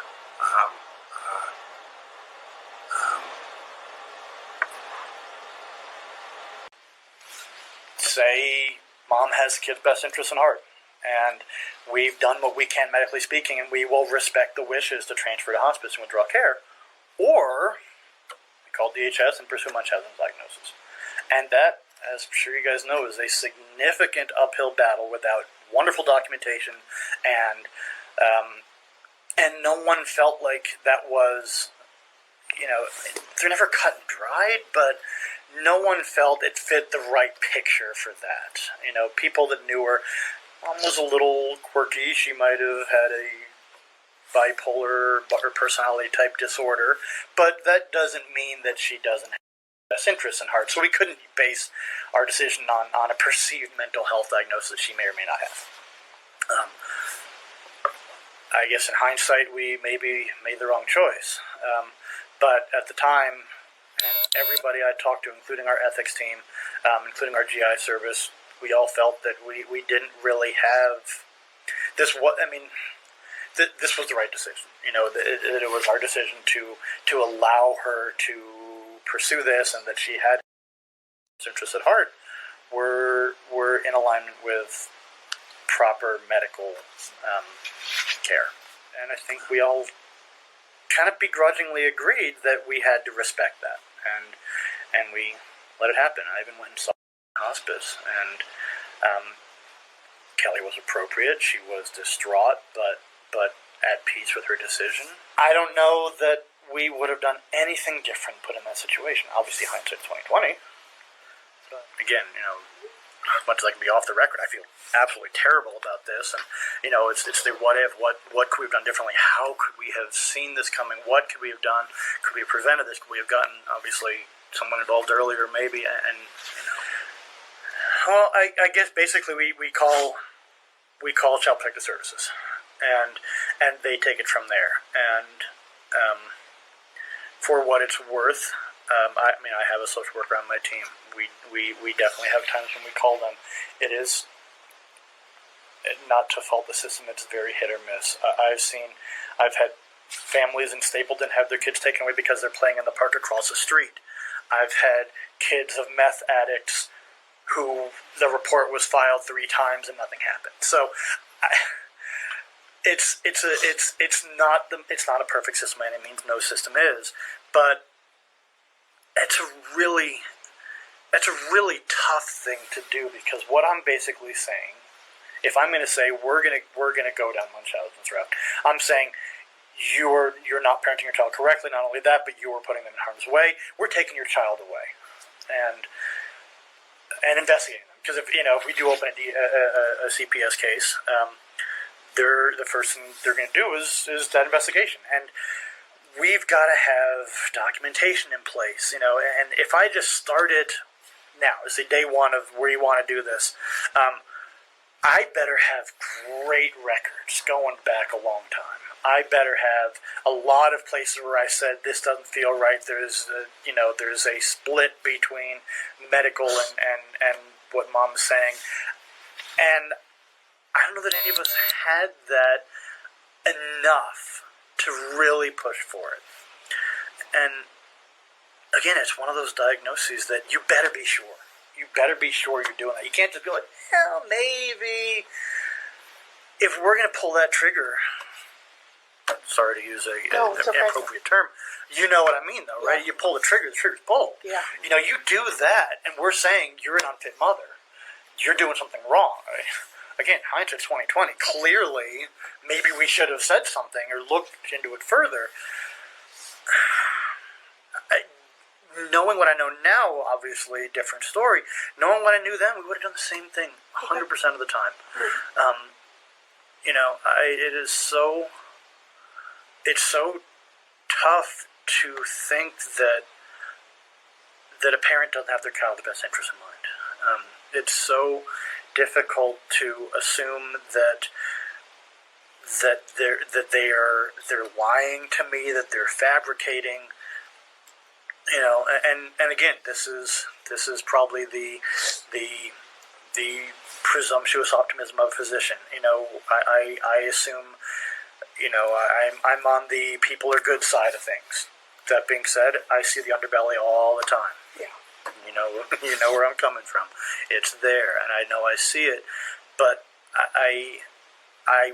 we as a medical community, when people come to us for help, we assume they really need help, and it's I don't know what it looks like personally. I have not made that phone call. We have had patients historically who have ended up getting that diagnosis.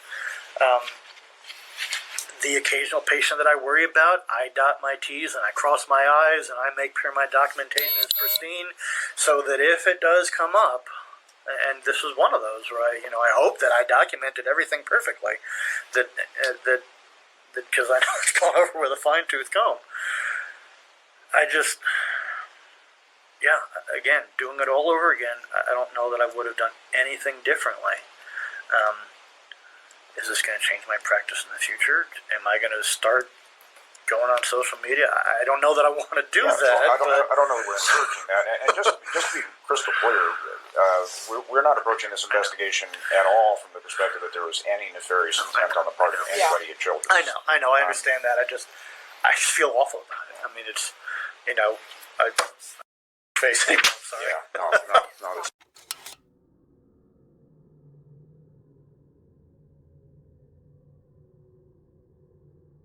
After Olivia was released from this hospital stay, Kelly moved Olivia to home hospice care, and Olivia received higher doses of narcotics while she was being cared for at home. 3 months later, Olivia returned to Children's Hospital for an infection related to the tubes in her body. It was during this stay more providers began raising the alarm about potential CA. Doctors pointed to the possibility that Olivia's reported pain was opioid-induced hyperalgesia, a condition where a patient's nerves become more sensitive to pain after taking opioids. Dr. Seth Eisendorfer noted that Olivia would scream in pain about 20 minutes after receiving hydromorphone. During this time, Kelly had requested a do not resuscitate order. She justified her request by saying that if Olivia dies while we're rotating opioids, it's God's time to call her home, and I am not going to stop that. I will not watch my child die while you guys are pounding on her chest or sticking a tube down her throat. Dr. Thomas Walker, a pediatric gastroenterologist, put his concerns into medical records, writing that the care the hospital was providing might be making Olivia's condition worse. He objected to the DNR and refused to sign it. He requested the hospital's ethics committee weigh in on the situation, sparking the first of 3 meetings. Some of Olivia's medical providers expressed significant concerns about Kelly's ability to make decisions in Olivia's best interest. The committee ultimately sided with Kelly. Olivia's father was also contacted by phone, and records show he supported the DNR as well. The committee transferred Olivia's care from Dr. Walker to another physician who was willing to sign the do not resuscitate order. Kelly also wanted to stop Olivia's TPN, the tube sending all of her nutrition through her veins. She stated that Olivia's body was rejecting the TPN, which isn't possible. Her medical records did not show any concerns with the TPN. Removing it would kill Olivia. There was another ethics meeting to discuss Kelly's request to remove the TPN. Kelly was so upset by the hearing and the concerns of medical professionals in the meeting, she walked out, stating she felt it was selfish to prolong Olivia's life. She stated specifically, "I know there is a better life for Olivia in heaven. I'm more afraid of her suffering than I am of her dying. I hate to see her suffer every day." You've got to be kidding me. The ethics committee sided with Kelly again and allowed the removal of the TPN, which would kill Olivia, and had her transferred to hospice to die. Medical providers who objected could follow the hospital's conscientious objector policy and file a report with the hospital's internal social worker or child protection team to be referred to outside social services. If none of them did, then Olivia would be transferred to the Denver hospice. None of them did.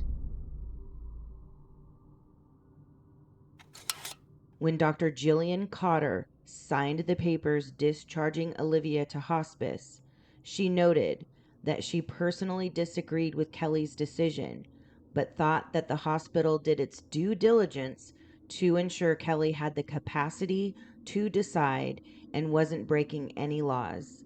Dr. Jillian Cotter signed Olivia's death warrant. As I mentioned before, Olivia was told she was going to a place with no more owies. She was excited and watched The Lion King on the bus ride from Children's Hospital to hospice. She sang Hakuna Matata on the way. And begin to go worries for the rest of your days. She didn't know she was going to die. She was happy. Investigators eventually decided to exhume Olivia's body for further examination. Her death had originally been listed as complications due to intestinal failure. The autopsy law enforcement requested after the exhumation ruled her cause of death as undetermined.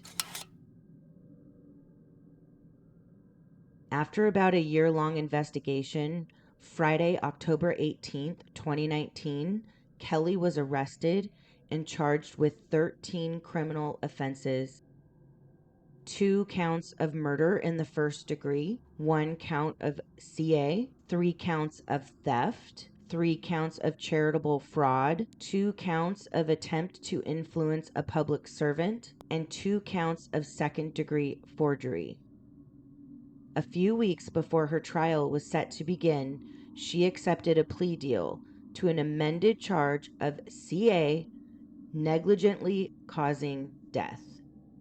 She also pleaded guilty to theft of $100,000 to $1 million and to charitable fraud. She was sentenced to 16 years in prison. Olivia's grandfather, Lonnie Gautreau, has taken significant steps to seek justice and accountability for her murder. He believes that mandatory reporting laws, which require health care to report abuse, were not followed by the hospital that treated Olivia. He is calling for a change in policies regarding the reporting of suspected CA. He filed a $25 million lawsuit against the hospital that was eventually settled for an undisclosed amount. So first one is Cinderella. Cute as a button? She's gonna make No. Cuter. So much cuter. Olivia Gant exuded joy. Cool. Look at all those details. Even as a system designed to protect her failed. It rips your heart out, you know. She could still be with us. You know, she did not have to die. It plays over and over in my mind. She didn't know she was going there to die. Lonnie Gautreau was Olivia's step-grandfather. A frequent one-man audience to Olivia's one-kid show. See, wow, Cinderella, you're so different. Oh no, the elephant failed. Help, get the elephant. He can watch these videos over and over. And begin to go worries for the rest of your days. Not this one, though. Not knowing what he knows now. They put a child in hospice to starve to death. As far as I'm concerned, that's how she died. She starved to death. So TPN is total parenteral nutrition, so it's essentially IV nutrition. University of Chicago pediatric medical ethicist Dr. K. Sarah Hohen says what mom wanted was clear. Stopping TPN in someone who is TPN dependent is going to lead to certain death within weeks. This is not someone who's in tremendous distress. This is not someone who's in pain. And yet that day, one doctor at Children's concluded he was comfortable discharging Olivia to hospice, where TPN would be discontinued. And begin to go worries for the rest of your days. As Olivia sang on her way to hospice, a hospice nurse noted she is unaware that stopping nutrition will assuredly cause her demise.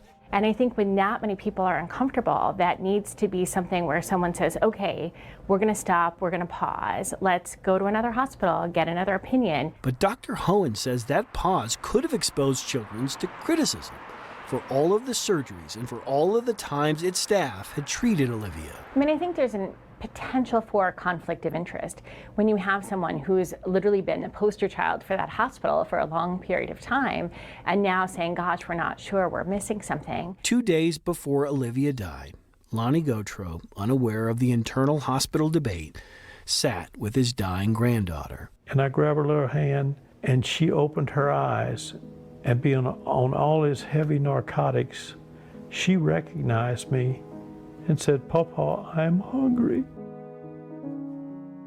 And all the signs were there for them to protect her and to report abuse and save her life. Instead, they put her on a deathbed.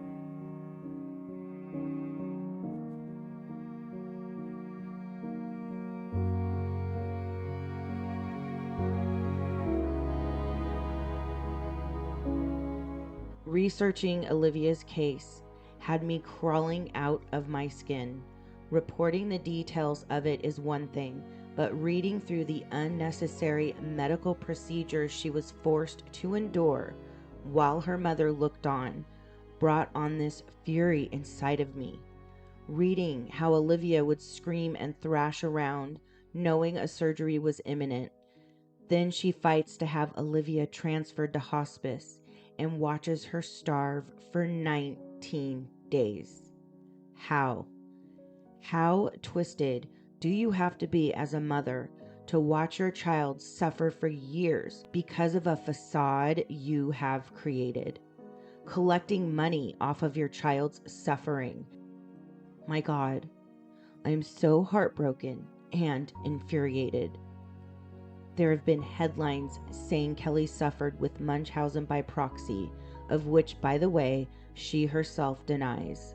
I purposely did not mention that until now because I firmly believe the only labels fitting for this woman is evil, soulless, devoid of human emotion, and many other labels I cannot say on this platform. And then to think, after Olivia was gone, Kelly tried to do it again with her surviving sister. Thank goodness Dr. Santucci did the right thing and actually followed up on Kelly's claims her daughter had cancer and actually did something about it. She literally saved that child's life. Then there's the good old plea deal. 16 years. Are you kidding me?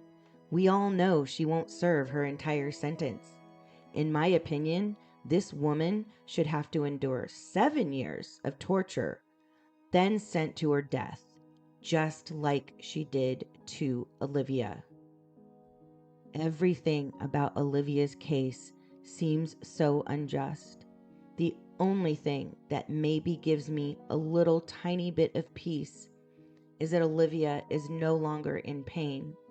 She never had to know how horrifically her mother betrayed her. Rest in love, sweet Olivia. You will never be forgotten.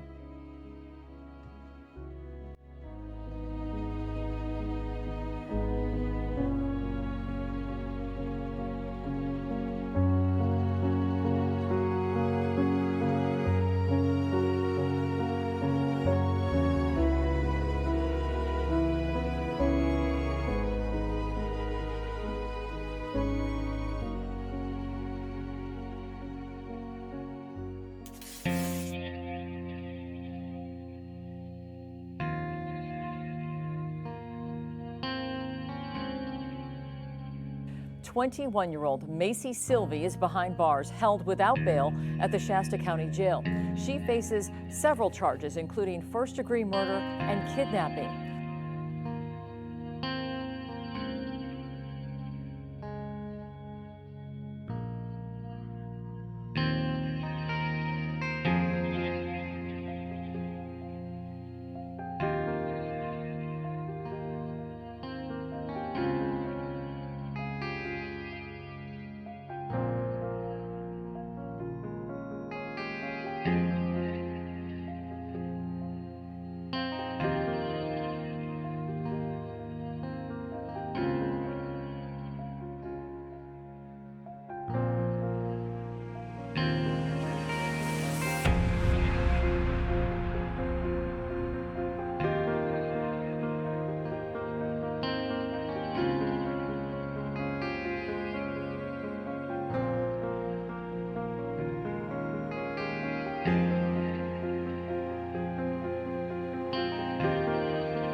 Riley's tragedy is absolutely heartbreaking.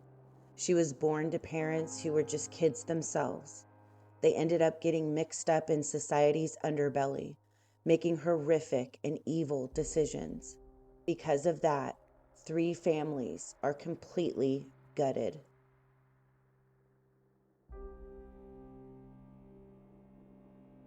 Redding, California is a Northern California town with a population of around 90,000 people.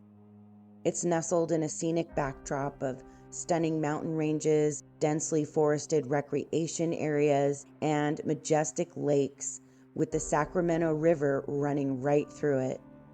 Macy Sylvie was an 18-year-old resident of Redding, just starting her life after high school.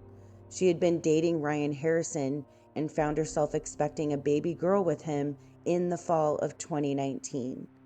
In July of 2020, Macy and Ryan welcomed a beautiful baby girl they named Riley Marie Sylvie. The couple was young, but seemed to have loving family support, and Riley seemed to be fiercely loved by her extended family. I found adorable photos of a sip and see party held in honor of Riley's birth, where her family and friends gathered to see beautiful baby Riley and welcome her to the world. I also found heartwarming photos and videos of Riley on social media with her grandfather on Macy's side and her grandmother on Ryan's side. It was apparent in the post they were absolutely heartbroken over Riley's death. My heart really goes out to them. This case is absolutely tragic, and I pray both families can find healing over time. In every video on this channel, we try to bring the victim to life. Every video will have a tribute to the victim with photos and videos. Videos are especially great if we can find them so we can actually hear the voices of the victims. They are not statistics, and we feel taking a minute or two in our videos to honor them is important. That is what makes our channel different. With that being said, let's get to know Riley Marie Sylvie.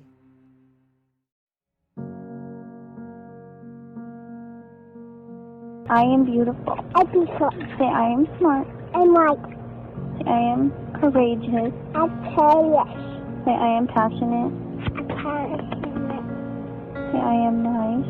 I'm nice. I am sharing. I sing. Good job.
According to online news articles, Riley's father, Ryan, wasn't working hard towards a career to support his daughter and give her the stability she needed. Instead, he was mixed up in selling illegal substances that would lead to tragedy before the horrific ending to Riley's life. Before I go forward with more information about Ryan, I need to let you guys know that because of YouTube's guidelines, I have to handle the following subject matter very carefully. So I will be abbreviating some of the words for substances I will be discussing, or using just the first letter of the substance. You know, guidelines are guidelines, so I really appreciate your guys' understanding about this, and will be posting the words I cannot say on the screen. YouTube heavily censors the true crime community, so if you guys want to watch all of my content without censorship, the link to my Patreon will be in the description. We are getting that up and running April of 2024. So pop over there and join up, and you can watch all of our videos without censorship, and we appreciate the support as well. Thanks, guys. Okay, moving on. Ryan was known on Snapchat as Plug Man, where he was selling pills containing F, Mary Jane, and V pens. In August of 2020, a month after Riley's birth, a then 18-year-old Ryan sold 13-year-old Luca Manuel a pill that he took and was later found unresponsive in his room by his parents. Despite life-saving measures, Luca died at the scene. The pill was later found to contain F, which was the cause of Luca's death, according to the autopsy records. Reading police, along with Homeland Security, launched an investigation into Luca's death and traced the pill back to Ryan. They monitored his phone records and his Snapchat account and executed a search warrant at his home. Police said Ryan became aggressive during the search and was arrested on suspicion of threatening a law enforcement official and selling illegal substances. The search would inevitably reveal about 900 pills that tested positive for F, C syrup, white powder, and about $30,000 in cash. Ryan was apparently marketing the pills as Perks, a street name for counterfeit O, when he knew they actually contained F. Police said the pills have a distinct blue color with an M and 30 stamped on them. They often contain F, which the user might not know, police said. Because there is no official oversight or quality control, these counterfeit pills often contain lethal doses of F, with none of the promised pain-relieving drug. The Drug Enforcement Administration describes F as a synthetic opioid 80 to 100 times stronger than morphine. Detectives determined that Luca had ingested a lethal dose of disguised F sold to him as a perk.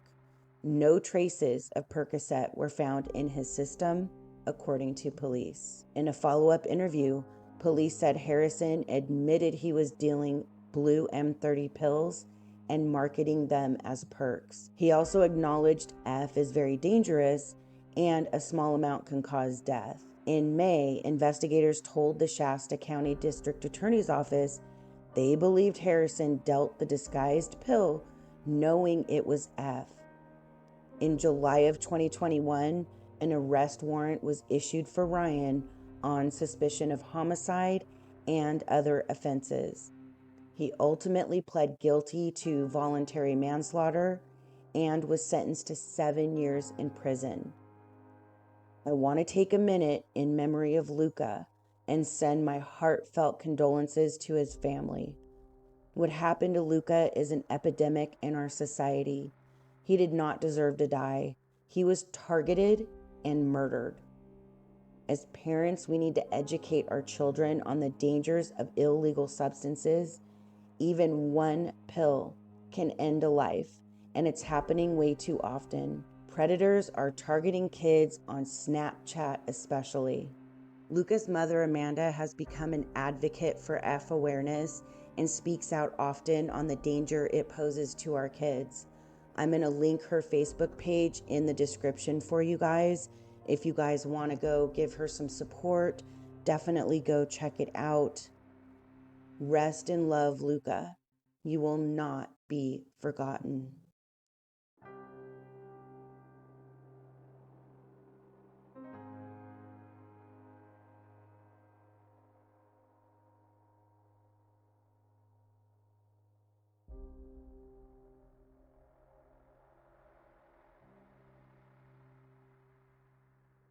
We've talked about a lot of different dates in the video so far, so to keep things in perspective, let's kind of go over the timeline of events that led to Riley's death.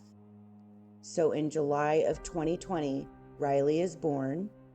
August of 2020, Ryan sells a deadly pill to Luca and he loses his life. A year later, in July of 2021, Ryan is arrested. And then a couple years later, in January of 2023, Riley is murdered.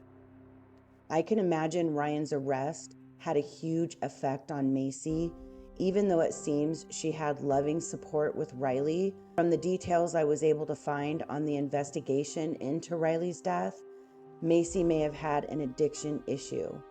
Something obviously wasn't right with Macy. I'm hoping more information will come out in her trial, but for now I can only piece things together from what is available online.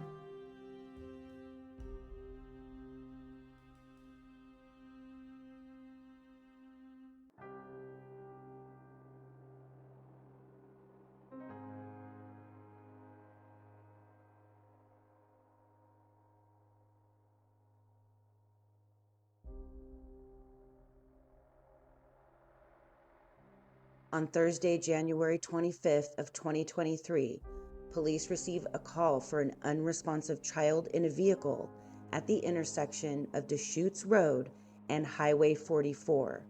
That's approximately 10 miles outside of Reading.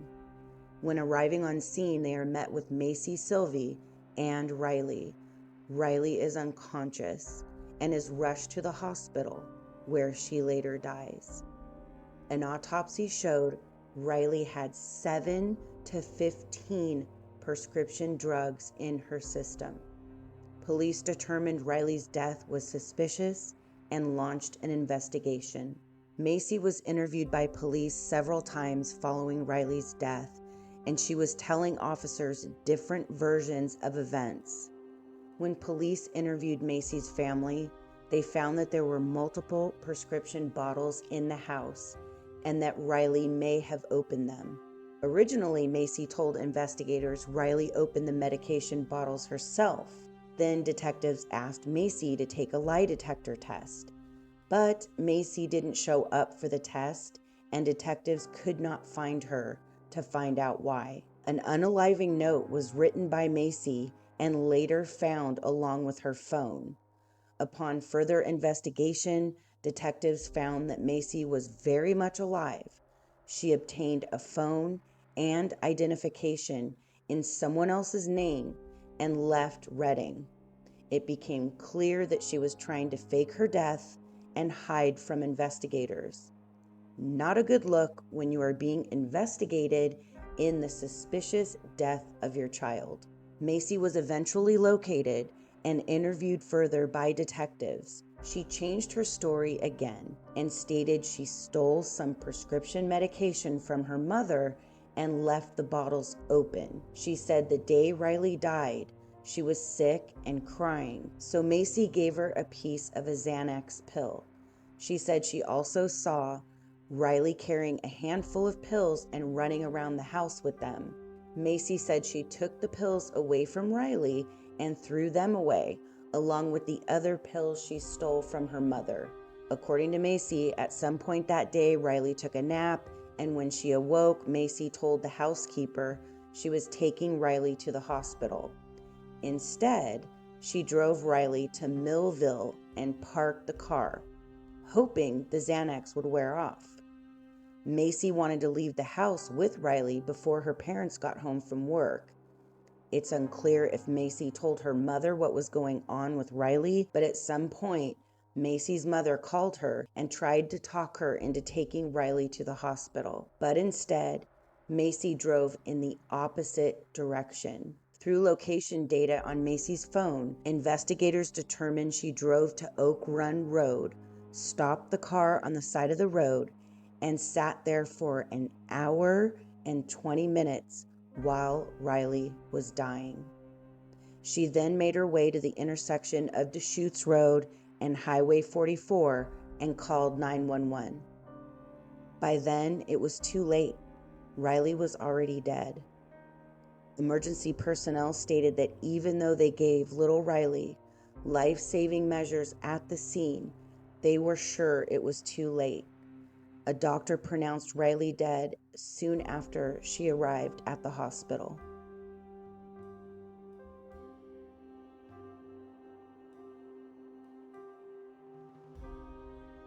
After 7 long months, investigators pieced everything together and arrested Macy for murder and kidnapping in August of 2023. Included among the charges were special allegations that the murder was done by way of poisoning, showed planning, and the victim was vulnerable. At her arraignment, Macy was charged with first-degree murder and kidnapping and was denied bail. As of the date of this video being released, there is no trial date set. What is the common denominator in this tragedy? Illegal substances.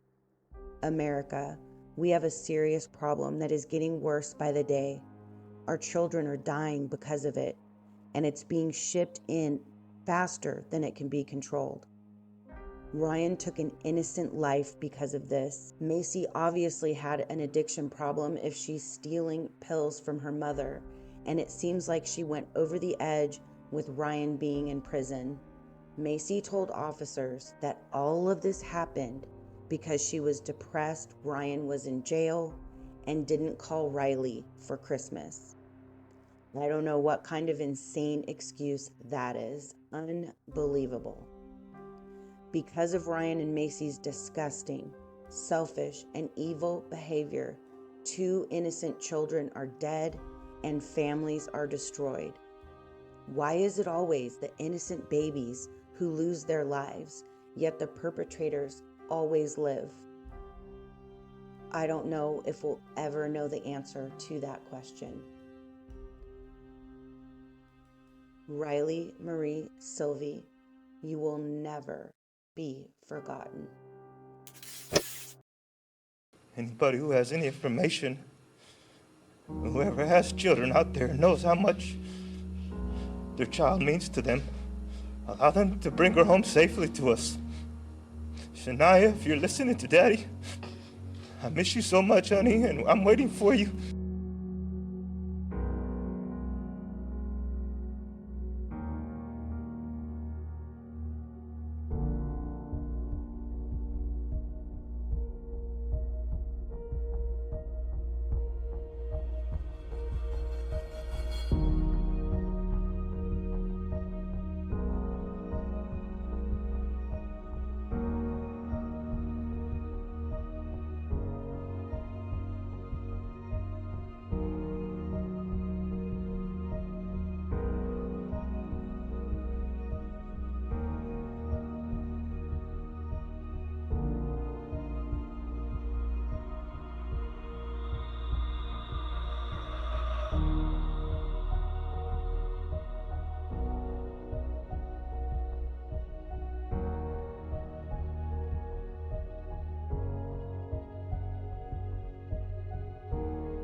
On a chilly November morning in 2009, the world seemed to pause, holding its collective breath as a veil of darkness descended upon Fayetteville, North Carolina. The air was thick with an unspoken tension, the kind that precedes a storm, as if the universe itself was mourning for what was to come. It was on this day that the innocence of a community was shattered, and the name Shania Davis would become synonymous with heartbreak and loss. The day started like any other, with people going about their daily routines, unaware that the fabric of their world was about to be torn apart. In the blink of an eye, the sinister face of evil would reveal itself, leaving an indelible mark on the hearts and minds of everyone who heard her story. As the details of that fateful day began to unfold, a collective grief took hold, gripping the nation in a way that few events ever do. It was a day that would forever alter the way we look at our neighbors, our communities, and the vulnerable among us. In those moments, as the news spread, the world seemed to grow a little colder, a little darker. The innocence that Shania Davis represented was a stark contrast to the malevolence that entered her life. This case would go on to haunt the dreams of many, a chilling reminder that evil can lurk in the most unexpected places, striking when we least expect it. Shania Davis was a sweet, spirited little girl, full of the boundless energy and curiosity that defined childhood. Little Shania had a magical way of bringing joy to anyone that watched her play. She loved nothing more than slipping into her favorite princess dress and prancing around in her tiny plastic heels. With a twinkle in her eye and a radiant smile, she would twirl and giggle, transforming the living room into her own enchanted kingdom. One moment she'd be twirling around in her favorite princess dresses. The next, she'd trade in her tiara for a helmet, zooming around on her scooter or shooting some hoops with her brother. Shania also enjoyed drawing and coloring, her favorite colors being pink and yellow. She would fill pages with vibrant hues and imaginative scenes. She was just beginning her school journey as a kindergartner and proved to be an enthusiastic learner. She took delight in story time and was captivated by tales of adventure and magic. Her teachers at Morganton Elementary School often remarked on her eagerness to participate and her ability to inspire her classmates with her enthusiasm. She also loved singing and had wanted to join the children's choir at the local church they attended. Shania Davis was a bright light, extinguished far too soon. Her memory, a painful reminder that our society fails to protect its most precious souls. We cannot let her tragic story fade into the shadows of obscurity. Instead, we must raise our voices to ensure that her legacy ignites a fire for change. Shania's life, though brief, calls out to our collective conscience, urging us to build a society where children are cherished and safeguarded. By remembering Shania and advocating for stronger protections and preventative measures, we become the guardians she never had, transforming our grief and outrage into a powerful force for justice and compassion. Shania's father, Bradley Lockhart, met her mother Antoinette at a party, having a brief relationship with her, only learning of her pregnancy shortly before Shania's birth. Shania spent her first 2 years living with her mother, with Bradley picking up his daughter every weekend for visits. When Shania was about 3, she went to live with Bradley and his other children after he purchased a fairly large home in Fayetteville, Georgia. Antoinette still saw her daughter often, but Bradley's sister Carrie played a huge role in Shania's young life, becoming like a second mother to her and contributed to providing a stable environment for little Shania in her new home with her father. Antoinette battled addiction that deeply affected every aspect of her life. Consumed by her own struggles, she often found it difficult to provide the care and attention her children desperately needed. Her dependency on substances overshadowed her responsibilities as a mother, leading to frequent neglect and a chaotic household environment. The demons she wrestled with rendered her incapable of offering the stability and nurturing presence essential for her children's well-being. Despite any moments of clarity and attempts at redemption, the grip of addiction perpetually undermined her ability to be the mother her children deserved. However, in September of 2009, Bradley allowed Shania to go live with her mother once again. It was an informal agreement and supposed to be temporary. The decision to entrust Shania to her mother was made with hope and optimism. Bradley believed that Shania's mother, despite her troubled past, was in a better place. She had just gotten a job and was thought to be giving every effort to turn her life around. Bradley was willing to allow her to cultivate a better relationship with her daughter. Shania's Aunt Carrie had serious concerns about this arrangement and was completely against Bradley's decision, fearing Shania would be in danger living with her mother. Unfortunately, Carrie's concerns proved correct, as this turned out to be a grave mistake with dire consequences. Antoinette was living in a run-down, crime-ridden trailer park in Fayetteville with her sister Brenda Davis, her boyfriend Jeroy, and their children who stayed in the back bedroom. Antoinette would stay in the front room with Shania's 7-year-old brother Carl, and now Shania would be joining them. This was not an ideal living situation right out of the gate. The trailer was too small to safely house the number of people living in it. I feel so bad for these kids. They had no space and little privacy. Little Shania had no idea her life was about to take a dark turn. How could she at 5 years old, innocently trusting her mother to keep her safe? Antoinette was involved in a lifestyle that was detrimental and dangerous. It became evident to many that Shania was not in a safe environment with her mother. She was subjected to neglect and trauma due to her mother's use of illegal substances and the lifestyle she led to maintain her addiction. There were glaring red flags pointing to problems in Shania's home life, noticed by her school, but school officials neglected to report their concerns right away. And by the time a report was filed, the Department of Social Services was so backlogged, nothing was investigated. There was also a drug raid on their trailer, and law enforcement never notified DSS children were living there. Each heart-wrenching misstep, from the systemic neglect by Child Protective Services, law enforcement, and school officials, carved out a perilous path that led Shania straight into the clutches of evil. With every oversight and lapse in judgment, Shania was stripped of her safety and innocence, ultimately serving her up to the unspeakable horrors that claimed her life.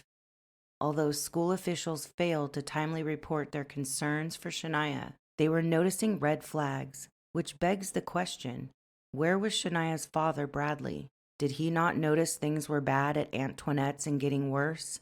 He stated he was keeping contact with Shania with daily phone calls, but was he physically checking on her?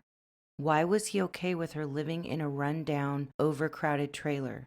He knew Antoinette had a treacherous past. I would think he would be keeping a close eye on the situation, but I couldn't find any information as to whether he was monitoring his daughter's living conditions, which breaks my heart because he is the one who could have saved her before it was too late.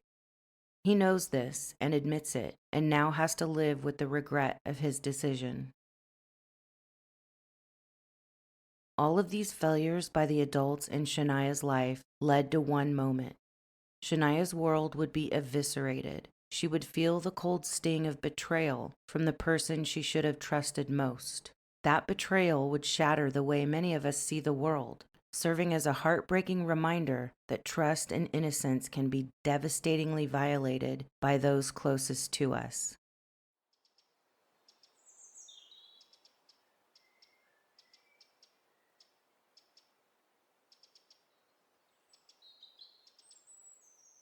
At 6:52 a.m. on Monday, November 10th, 2009, a chilling call shattered the fragile quiet of the morning.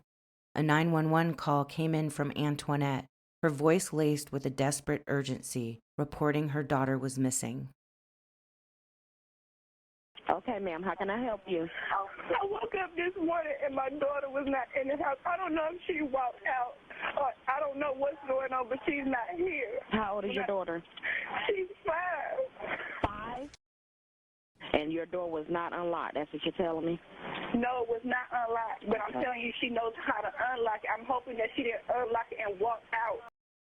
Beneath the surface of Antoinette's panicked call lay a dark and twisted reality, one veiled by her cries for help. The weight of her actions, the sinister deal struck in the dead of the night, loomed large, making her pleas all the more haunting. As the call echoed through the emergency lines, it marked the beginning of a tragic unraveling, a story of innocence betrayed, and the harrowing search for a child who deserved so much more. Earlier that morning, Antoinette's sister Brenda Davis and her boyfriend Jeroy briefly woke around 5:30 a.m. because she thought she heard someone open their bedroom door. They didn't get up to see if anyone was there. Instead, they drifted back to sleep. Not more than a half hour later, Antoinette sprung into their bedroom, startling them awake, saying Shania was missing. After waking Brenda and Jeroy, Antoinette went outside looking for her daughter. While she was outside looking for little Shania, her son Carl told Brenda and Jeroy that he saw a man named Mario McNeil, whom they called Mono, in the trailer earlier that morning. Mono was an ex-boyfriend of Brenda and well known to Antoinette. He had been to the trailer many times and knew how to get into the trailer even if the door was locked. Mono lived about 5 minutes away from the trailer with the mother of his 18-month-old daughter, April Autry. The night before and into the early morning hours of November 10th, Mono had been using substances and drinking heavily, entertaining himself by texting women in his phone looking for a good time. He tried texting Brenda, but her phone was turned off. When that didn't work out, he texted another woman, Tysa McLean. Tysa just so happened to live in the same trailer park as Antoinette and agreed to let Mono come over for some fun. But when Mono arrived at her trailer at 2:52 a.m., she had fallen asleep and didn't answer the door. Around 3 a.m., he tried texting Brenda again and got no answer. When Brenda heard Carl saying he saw Mono in the trailer, she became concerned and tried texting and calling him to see why he had been there and if he knew where Shania was, but she received no answer. Jeroy tried calling April Autry, Mono's girlfriend, to see if Mono was there, and she said she had no idea where he was. While Antoinette was out searching for Shania, she stated she knocked on the door of every trailer, asking if anyone had seen Shania. Unfortunately, no one had, which prompted Brenda to tell her to call police, but Antoinette was hesitant. She eventually gave in and placed the 911 call at 6:52 a.m. At a little after 7 a.m., police arrived and began searching the area with the help of search dogs and began interviewing people. While interviewing Antoinette, Brenda, Jeroy, and Carl said he remembered Shania coming to bed that night but didn't remember her leaving the bedroom. Possibly out of fear, he failed to mention he saw Mono in the trailer. As police were attempting to talk to Brenda and Antoinette, they noticed the two kept looking at their phones and texting. To rid them of their distractions, police asked them if they would agree to come to the station instead for formal interviews. Brenda and Antoinette agreed and were taken downtown by an officer. While at the police station, Brenda received a response from Mono, denying he had been at the trailer and asking why Jeroy was calling April asking for him. Brenda didn't tell police she was texting Mono or that Carl had said he saw him in the trailer. She didn't want to say anything right away because she didn't want to assume Mono had anything to do with Shania's disappearance. While police were conducting interviews with Brenda and Antoinette, they would receive a call that would break this case wide open.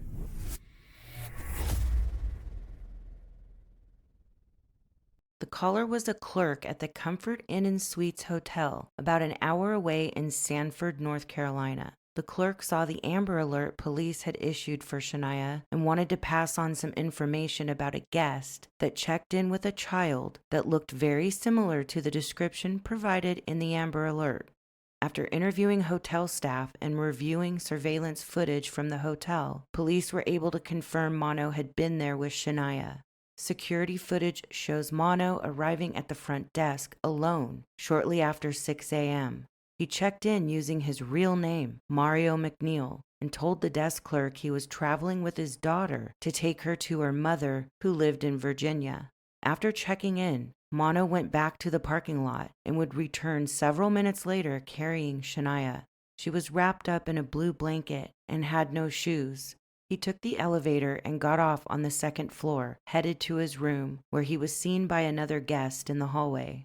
Shortly after, he was seen by hotel staff in the breakfast room, gathering food and juice. He didn't eat there. He took the food with him and got back into the elevator, presumably taking the food back to his room. At approximately 7:30 a.m., hotel security cameras show Mono leaving his room, headed towards the elevator, holding Shania. He took the elevator to the main floor, exiting the side door. A hotel maintenance worker observed Mono carrying Shania. Noticing Mono had her over his shoulder and covered with a blanket, looking like she was asleep. Something about the way Mono was carrying Shania struck him as odd, so as he was working, he continued to observe him. He noticed Mono put Shania in the right rear passenger seat of his car and then got into the driver's seat and smoked a cigarette. He then drove to the entrance of the hotel, parked the car, and walked up alone to the front desk, checking out of the hotel. He stated to the clerk that he had to get back on the road to get his daughter to Virginia. Mono's stay at the hotel was less than 2 hours, which set off alarm bells to hotel staff as well. Security cameras show him driving out of the hotel parking lot at 7:40 a.m. Back at the police station, Brenda, probably realizing Mono may be involved, began cooperating with police and finally admitted to being told by Carl he had seen Mono in the trailer earlier that morning. Police were certain they had Shania's abductor in their sights and pulled out all of the stops to find him. They traced his location via cell phone pings, showing Mono in an area off Highway 87. They quickly mobilized a search team, focusing on an area between Spring Lake and Sanford. While the search off Highway 87 was in full swing, officers found Mono's car backed into a space at an apartment complex down the street from the residence he shared with April Autry. They also located Mono and brought him in for questioning. Law enforcement must have experienced a mix of emotions upon discovering Mono and his vehicle, but not finding Shania. The sense of urgency and hope likely intensified as they faced the stark reality that a crucial piece of the puzzle was still missing. The frustration of being so close, yet so far from rescuing Shania, weighed heavily on their minds, fueling their determination to leave no stone unturned in their search for her. Balancing their professional duty with the emotional toll of the situation was difficult, and they had an overwhelming sense of responsibility to bring her home safely. Today we learned police have a new clue, a blanket they believe was the little girl's found in a garbage can. Dan Bowens is live in Fayetteville. Dan? David, all this rain certainly hasn't helped this investigation. An Amber Alert is still in effect for Shania Davis. The girl was reported missing early yesterday morning. Finding her has become a top priority for the Fayetteville Police Department. In fact, we just saw another round of crime scene investigators come into the mobile home park here at the Sleepy Hollow Mobile Home Park. As you mentioned, we do know that police did discover what could be a critical piece of evidence in a neighbor's garbage can. Yellow police tape now surrounds the mobile home where Shania Davis was last seen. The girl's mother said she put Shania on the couch at about 5:30 Tuesday morning. When she went to check on her daughter about an hour later, the girl was missing. Andrea Moore, a neighbor, heard someone outside her house about 2 hours earlier around 3 o'clock. Like somebody was beaten like that because When the banging on her wall stopped, Moore says she went to sleep. When she woke up, police were at the door. And they told me that they were taping off my trash can because they found a blanket in it. She thinks whoever banged on the wall put the blanket in her trash. Every time I think about it, it upsets me.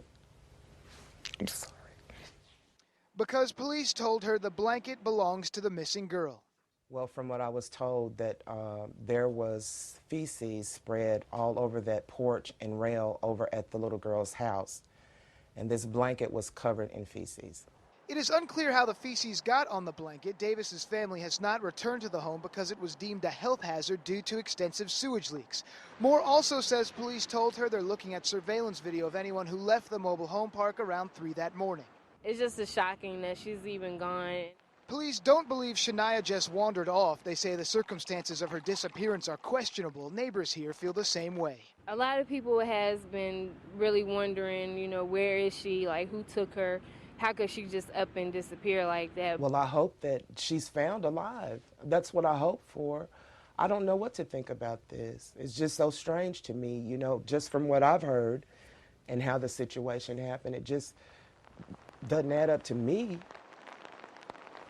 So where has the mother been through all of this? As you heard, she hasn't been back here to the Sleepy Hollow Mobile Home Park. We know yesterday she met with police for much of the day. Today we know she was scheduled to answer questions again with the Fayetteville Police Department. Obviously, if anyone has seen this little girl, they're urged to contact authorities. David? During his interrogation, Mono admitted to driving around in the trailer park just after midnight, but denied going to Brenda's trailer. He denied ever seeing Shania or knowing who she was. He also denied having Shania in his car and checking into the Comfort Suites in Sanford. When the police presented Mono with hotel security footage, clearly showing him at the front desk, he brazenly denied it, claiming someone must have stolen his ID. However, as the detectives continued to pressure Mono with relentless questioning and mounting evidence, the cracks in his facade began to show. Under the intensifying pressure, he finally broke down and confessed to being at the hotel with Shania. He claimed he had received a text from Brenda's phone, urgently instructing him to pick up Shania from the porch. Once he had her, he took her to a hotel, only to be contacted by an unknown caller who directed him to deliver Shania to a dry cleaning establishment. Following these mysterious instructions, he dropped her off at the dry cleaners and awaited a chilling call that would order him to kill Shania. However, the police quickly unraveled his tangled web of lies. They discovered that no text or call had been sent from Brenda's phone, and there was no record of any unknown number contacting him. Despite his fabricated story, Mono couldn't escape the fact that he admitted to taking Shania to the hotel. This key admission allowed the authorities to arrest him for her kidnapping.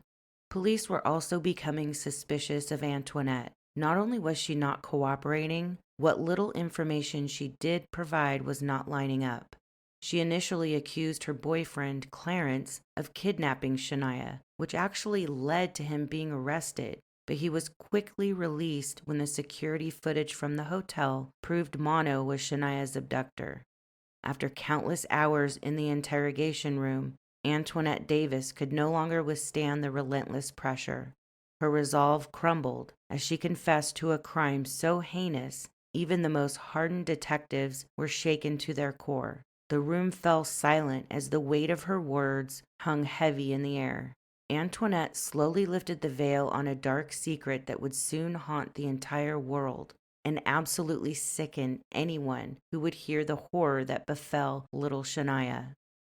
Police knew they had broken through the facade of Antoinette's motherly concern for her daughter as she vomits the vileness of her actions. She admits to giving Shania to Mono to cover a $200 debt she owed him, saying they were only supposed to have sex. Antoinette was immediately arrested and charged with human trafficking. Shockingly, the following February, she would be released on $51,000 bail. Law enforcement was still desperately searching for Shania in the area off Highway 87. Day after grueling day going by with no sign of little Shania. But all of that changed 6 days after she went missing.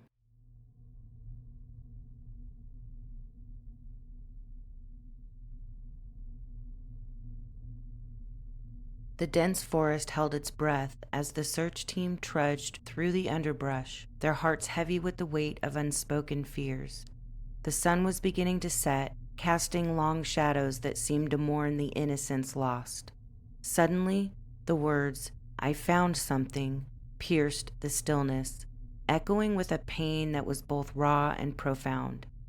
There, nestled in the unforgiving embrace of the wilderness, laying among rotting deer carcasses, lay little Shania's body. The sight was a punch to the gut, knocking the wind out of seasoned rescuers who had seen too much, but never enough to prepare them for this. The world seemed to pause, enveloped in a silent reverence for a precious child's life cut tragically short, leaving behind an indelible scar on the hearts of all who had dared to hope she'd be found safe. About 250 emergency workers and volunteers searched the area around Highway 87 and Walker Road in Lee County looking for 5-year-old Shania Davis. Around 1 o'clock, a child's body had been found. It's just a shame. You know, I come out here because I got 2 daughters, and looking at that guy pleading for his daughter to get found, you know, you just feel that feeling in your stomach, and you just want to come out here and help any way you can. This man was part of the search team that found the body about 100 feet off Walker Road in the woods. He says she only had on a t-shirt. At least they'll have some sort of closure out of this, hopefully, by the body being found, and maybe they'll be able to put away whoever is responsible. Crews began searching this area Sunday after receiving a tip that Shania's body had been dumped here. Sky 5 is hovering right now over the area where the body was found today. Crime scene investigators are out there collecting evidence. Officials say they have not exhumed the body yet, and they say it may be several days before the body is identified. We asked this afternoon about any possible new charges against the 2 people that are currently in jail, charged in connection with Shania's disappearance, and officials tell us, say it's too early to comment on that right now. Shania's cause of death was found to be asphyxiation, but this beautiful baby girl had to endure things I can't talk about on this platform prior to her death. But let me just say, Mono is an absolute monster who shouldn't be allowed to take one more breath on this earth. If you would like an uncensored recounting of Shania's case, please head over to my Patreon, where my husband and I will be breaking down this case and talking about details I'm unable to share here on YouTube. 3 days later, on November 13th, 2009, Mono was officially charged with first-degree homicide. In October of 2013, Antoinette accepted a plea deal that would keep her from being sentenced to life in prison if she were to be convicted of first-degree murder. She ended up pleading guilty to first-degree murder, among other charges, and because of the plea deal, she was only sentenced to 17.5 to 21 years in prison with credit for time served. Offering Antoinette a plea deal is nothing short of an abomination. Shania's voice has been forever silenced, her dreams and potential ruthlessly snatched away. How can we even consider granting mercy to the very person responsible for this unimaginable horror? Antoinette deserves to be shrouded in the same darkness she condemned Shania to. The hollow apologies and crocodile tears will never restore the light in Shania's eyes or erase the pain inflicted. Antoinette's betrayal, selling beautiful Shania as if she were a mere object, led to this innocent child being discarded, her life extinguished as if it held no value. Such cruelty should never, ever be met with leniency. Antoinette apologized to Shania's father, Bradley Lockhart, in the courtroom. "I wanted my baby back," she said. "I wanted my baby with me. I wanted my baby back with her brother. I didn't really think about her surroundings, which I should have. I admit I was wrong about that. I never said I was a perfect mother, but I was a good mother. I did what I had to provide for them. I did what I had to make sure they were all right. I didn't have any help from anybody." I was a good mother? Are you kidding me, lady? That was not an apology. It was a hollow gesture, a pitiful attempt to downplay her actions. She barely acknowledged the depth of her cruelty and the ultimate betrayal of her daughter. Her words were not just empty, they were a slap in the face, a revolting mockery of genuine remorse. Bradley was asked if he wanted to speak on behalf of Shania. He came forward and stood next to the lawyers' tables. He looked directly at Antoinette as he spoke with deliberation, his emotions on display.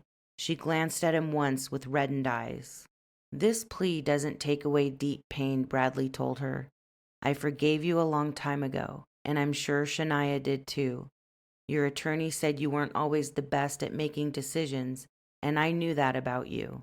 That's why every time you called, I helped you provide, even though Shania was living with you. I've questioned it a lot, that you owed McNeil money. Why didn't you call me? I never told you no. That's something that bothers me. The judge had some choice words for Antoinette. I saw you on that videotape. All he was supposed to do was have sex with her. That's it. That's all. That's it. You could have saved your daughter's life, but you did not. You had the opportunity and the means to save Shania's life, and you did not. You are not a good mother. This did not have to happen. Take her away, please. As for Mono, he was tried in the spring of 2013 and convicted of first-degree murder. The jury sentenced him to death. Now that's an outcome I can stand behind. He, of course, appealed his conviction, and in 2018, the Georgia Supreme Court upheld his conviction and the death sentence. Beautiful little Shania was failed by every adult in her life who had the power and responsibility to shield her from harm. The failures didn't stop there.